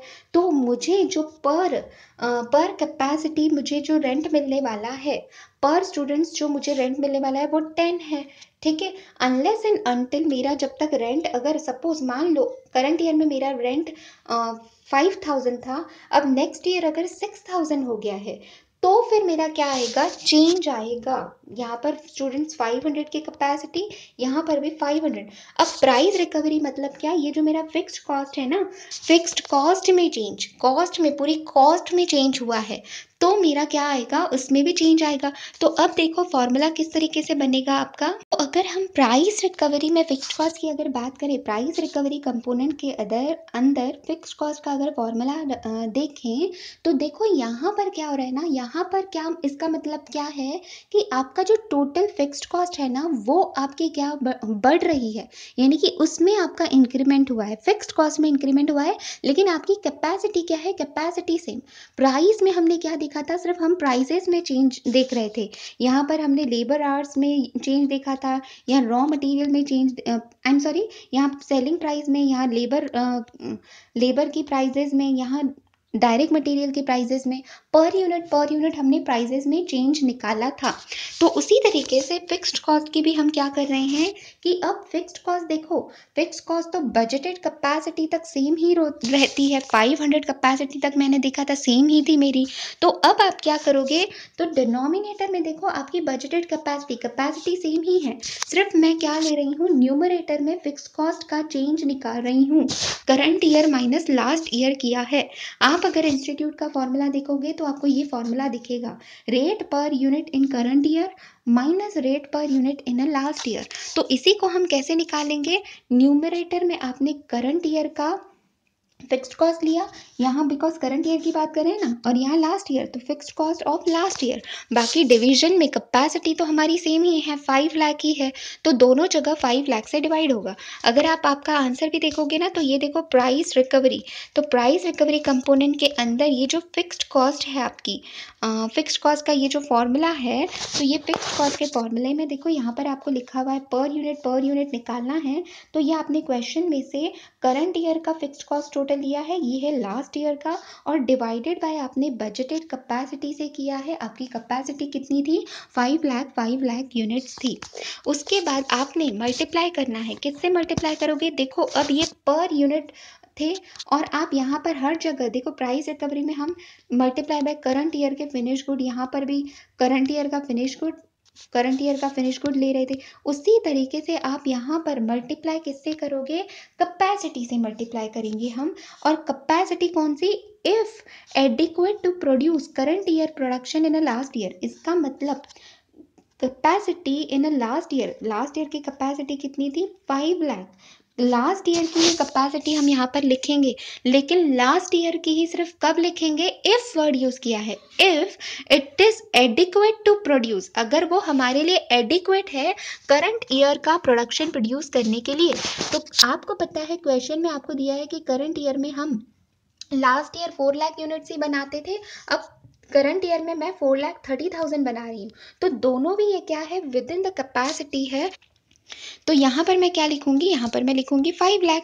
ओके, तो अब यहाँ देखो, यहाँ आपने दोनों रेट्स निकाल दिए, मल्टीप्लाई बाय 5 लाख से किया, तो अब आपको क्या मिल जाएगा, देखो आपकी जो प्राइस पर यूनिट ये ज़्यादा, ये आपके लिए फिक्स्ड कॉस्ट क्या होती है, कॉस्ट रहती है, तो कॉस्ट करंट ईयर में मुझे ज़्यादा लग रहा है, तो इसीलिए यहाँ पर एडवर्स साइन आई हुई है। जब आपको फिक्स्ड और फेवरेबल और एडवर्स आपको जब चेक करना होता है ना, तो आपको सिर्फ इनर वाला कॉलम चेक करना है, यहाँ पर यूनिट वो भी कॉस्ट की बात कर रहे हैं ना, तो कॉस्ट अगर मुझे करंट ईयर में ज़्यादा लग रही है तो मेरे लिए एडवर्स है। तो बाहर आउटर कॉलम में क्या लिखा हुआ है, ये सिर्फ इनर कॉलम देखकर ही आप डिसाइड कर सकती हो। ओके, तो ये बात रही प्राइस रिकवरी की। अब प्रोडक्टिविटी के अंदर आपको फिक्स्ड कॉस्ट का फॉर्मूला यहाँ पर भी नहीं दिया गया, लेकिन फॉर्मूला तो आएगा ज़रूर। क्यों, आपके अगर आप इंस्टीट्यूट का मटेरियल देखोगे तो ये देखो प्रोडक्टिविटी कंपोनेंट, उसमें आपको फिक्स्ड कॉस्ट का फॉर्मूला दिखने वाला है। तो वहाँ पर भी आपका फॉर्मूला क्या रहेगा, आपका फॉर्मूला रहेगा कि करंट ईयर की जो कैपेसिटी है वो माइनस लास्ट ईयर की कैपेसिटी, अगर वो करंट ईयर का जो प्रोडक्शन है वो अगर करंट ईयर का प्रोडक्शन बनाने के लिए एडिक्वेट है, तो यहाँ पर भी आपका क्या आएगा, 5 लाख माइनस 5 लाख आएगा। तो इसीलिए यहाँ पर क्या आ जाएगा, आपका 0 आ जाएगा। तो 0 मल्टीप्लाई बाय चाहे कुछ भी रेट करो तो आपका तो आंसर 0 ही आने वाला है। तो इस वजह से आपका फिक्स्ड कॉस्ट का फॉर्मूला यहाँ नहीं दिया गया है। ओके, तो आपको समझ आया। अब हमने सारी चीज़ें कैलकुलेट कर चुके हैं। टोटल हमने कितने पॉइंट्स निकाले हैं, टोटल हमने 11 पॉइंट्स निकाले हैं। 11 11 फार्मूलाज थे हमारे, 11 फार्मूलाज देखे, उसमें से अगर आप माइनस करोगे 2 फिक्स्ड कॉस्ट के फार्मूलाज, एक तो ग्रोथ वाला फार्मूला आपका फिक्स्ड कॉस्ट का फार्मूले में नील आया था, जीरो अमाउंट आई थी। दूसरा है प्रोडक्टिविटी वाले के केस में भी आपका फिक्स्ड कॉस्ट का फार्मूला काम में नहीं आया, जीरो आया। तो टोटल आपके बचे 9 इफेक्ट्स। तो 9 फार्मूलाज आपके पीएम में दिए गए हैं। एक्चुअल में टोटल 11 फार्मूलाज है जो आपको स्टडी मैट में दिखने वाले हैं। तो अब आपने क्या किया, आपको साथ ही साथ क्वेश्चन नंबर 2 क्या बोला गया था, reconciliation of operating profit from 13 है। मैंने वर्किंग नोट बनाई थी प्रॉफिट की, तो प्रॉफिट में ये देखो यहाँ मुझे प्रॉफिट दिया गया है, तो इन दोनों में 9 चीज़ों की वजह से जो डिफरेंस आया है वो मैं कैलकुलेट कर चुकी हूँ। तो 4,43 करोड़ से स्टार्ट करेंगे, 51,69,20,000 तक मुझे पहुंचना है। तो 9 इफेक्ट्स आएंगे बीच में। तो देखो ये 13-14 के ऑपरेटिंग प्रॉफिट से मैंने स्टार्ट किया, तो यहाँ पर मैं 14-15 के प्रॉफिट तक पहुंचूंगी अगर मैंने बीच में 9 इफेक्ट्स दिए थे। तो अब आपने सिर्फ सिंपली करना क्या है, जो जो आपके फेवरेबल इफेक्ट्स हैं तो उन्हें आपने ऐड करना है। तो देखो ग्रोथ कंपोनेंट का रेवेन्यू इफेक्ट, प्राइस रिकवरी का रेवेन्यू इफेक्ट और प्रोडक्टिविटी कंपोनेंट का डायरेक्ट मटेरियल वाला इफेक्ट, तो ये तीनों फेवरेबल थे, तो यहाँ पर फेवरेबल चीज़ें ऐड कर दी। और बाकी जो सारी चीज़ें एडवर्स आई थी आपके आंसर में, देखो जैसे कि मान लो ये आपका प्रोडक्टिविटी कंपोनेंट है, तो ये आपका फेवरेबल है 3,39,50,000, तो फेवरेबल है, तो ये देखो यहाँ पर ऐड किया हुआ है। उसी तरीके से ये डायरेक्ट लेबर एडवर्स है 12,40,000, तो आपको दिखेगा ये 12,40,000 यहाँ पर लेस किया हुआ है। तो अब मैं वन बाय वन आपको एक्सप्लेन नहीं कर रही हूँ, ये बहुत ही सिंपल है। आपने जो जो फेवरेबल आए हैं वो ऐड करने हैं, जो जो एडवर्स आए हैं वो लेस करने हैं, तो आपका रिकॉन्सिलिएशन स्टेटमेंट बन जाएगा। तो यहाँ पर हमारा ये वाला आंसर कंप्लीट होता है। मैं आपको क्या करती हूँ, थरोली आपको सिर्फ फॉर्मूलाज में ईयर्स कैसे याद रखते हैं वो बता देती हूँ। तो सबसे पहले अगर ग्रोथ कंपोनेंट की बात करें, तो ग्रोथ कंपोनेंट में देखो आपके टोटल 4 फार्मूलाज थे। एक तो रेवेन्यू इफेक्ट, कॉस्ट इफेक्ट के अंदर 2 आएंगे, तीन आएंगे। सबसे पहले तो वेरिएबल कॉस्ट के 2 आएंगे, एक तो डायरेक्ट मटेरियल, डायरेक्ट लेबर, ये वेरिएबल हो गए, और ये क्या है, फिक्स्ड कॉस्ट है। ओके, तो अब अगर यहाँ बात करें तो ग्रोथ मतलब क्या, चेंज इन वॉल्यूम। तो वॉल्यूम यहाँ पर फिनिश गुड सोल्ड, तो करंट माइनस लास्ट ईयर। यहाँ देखो फिनिश गुड सोल्ड, तो current minus last year, finish good sold, current minus last year.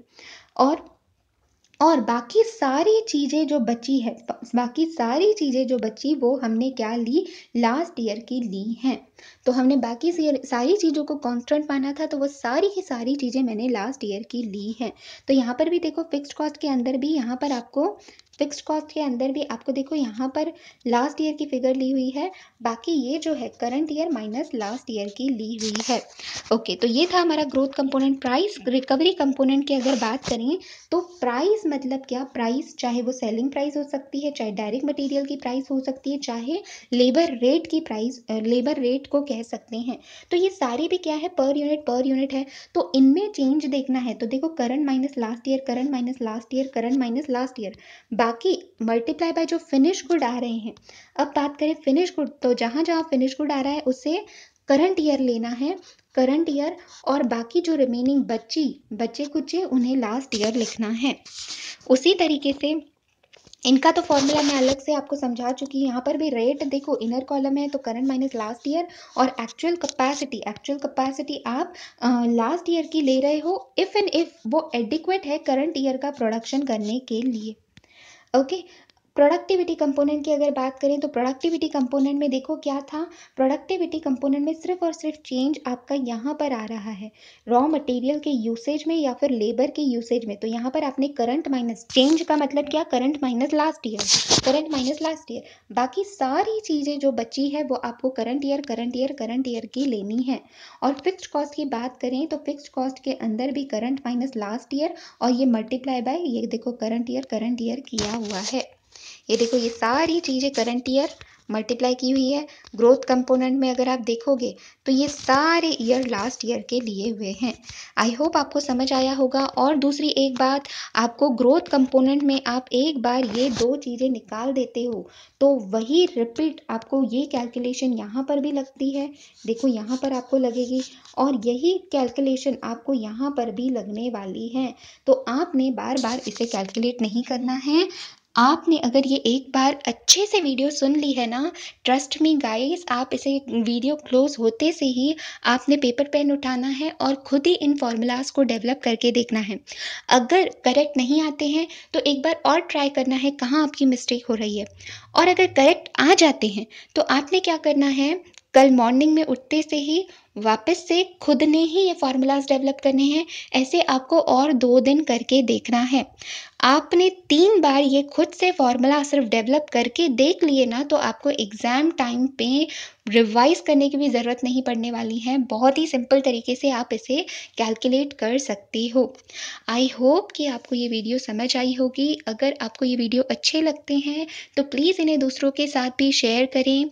Sharing is caring. आप जितना दूसरों का भला करोगे तो आपका भी भला होगा। तो दुआएं दीजिए, दुआएं लीजिए। Okay then, take care, bye bye.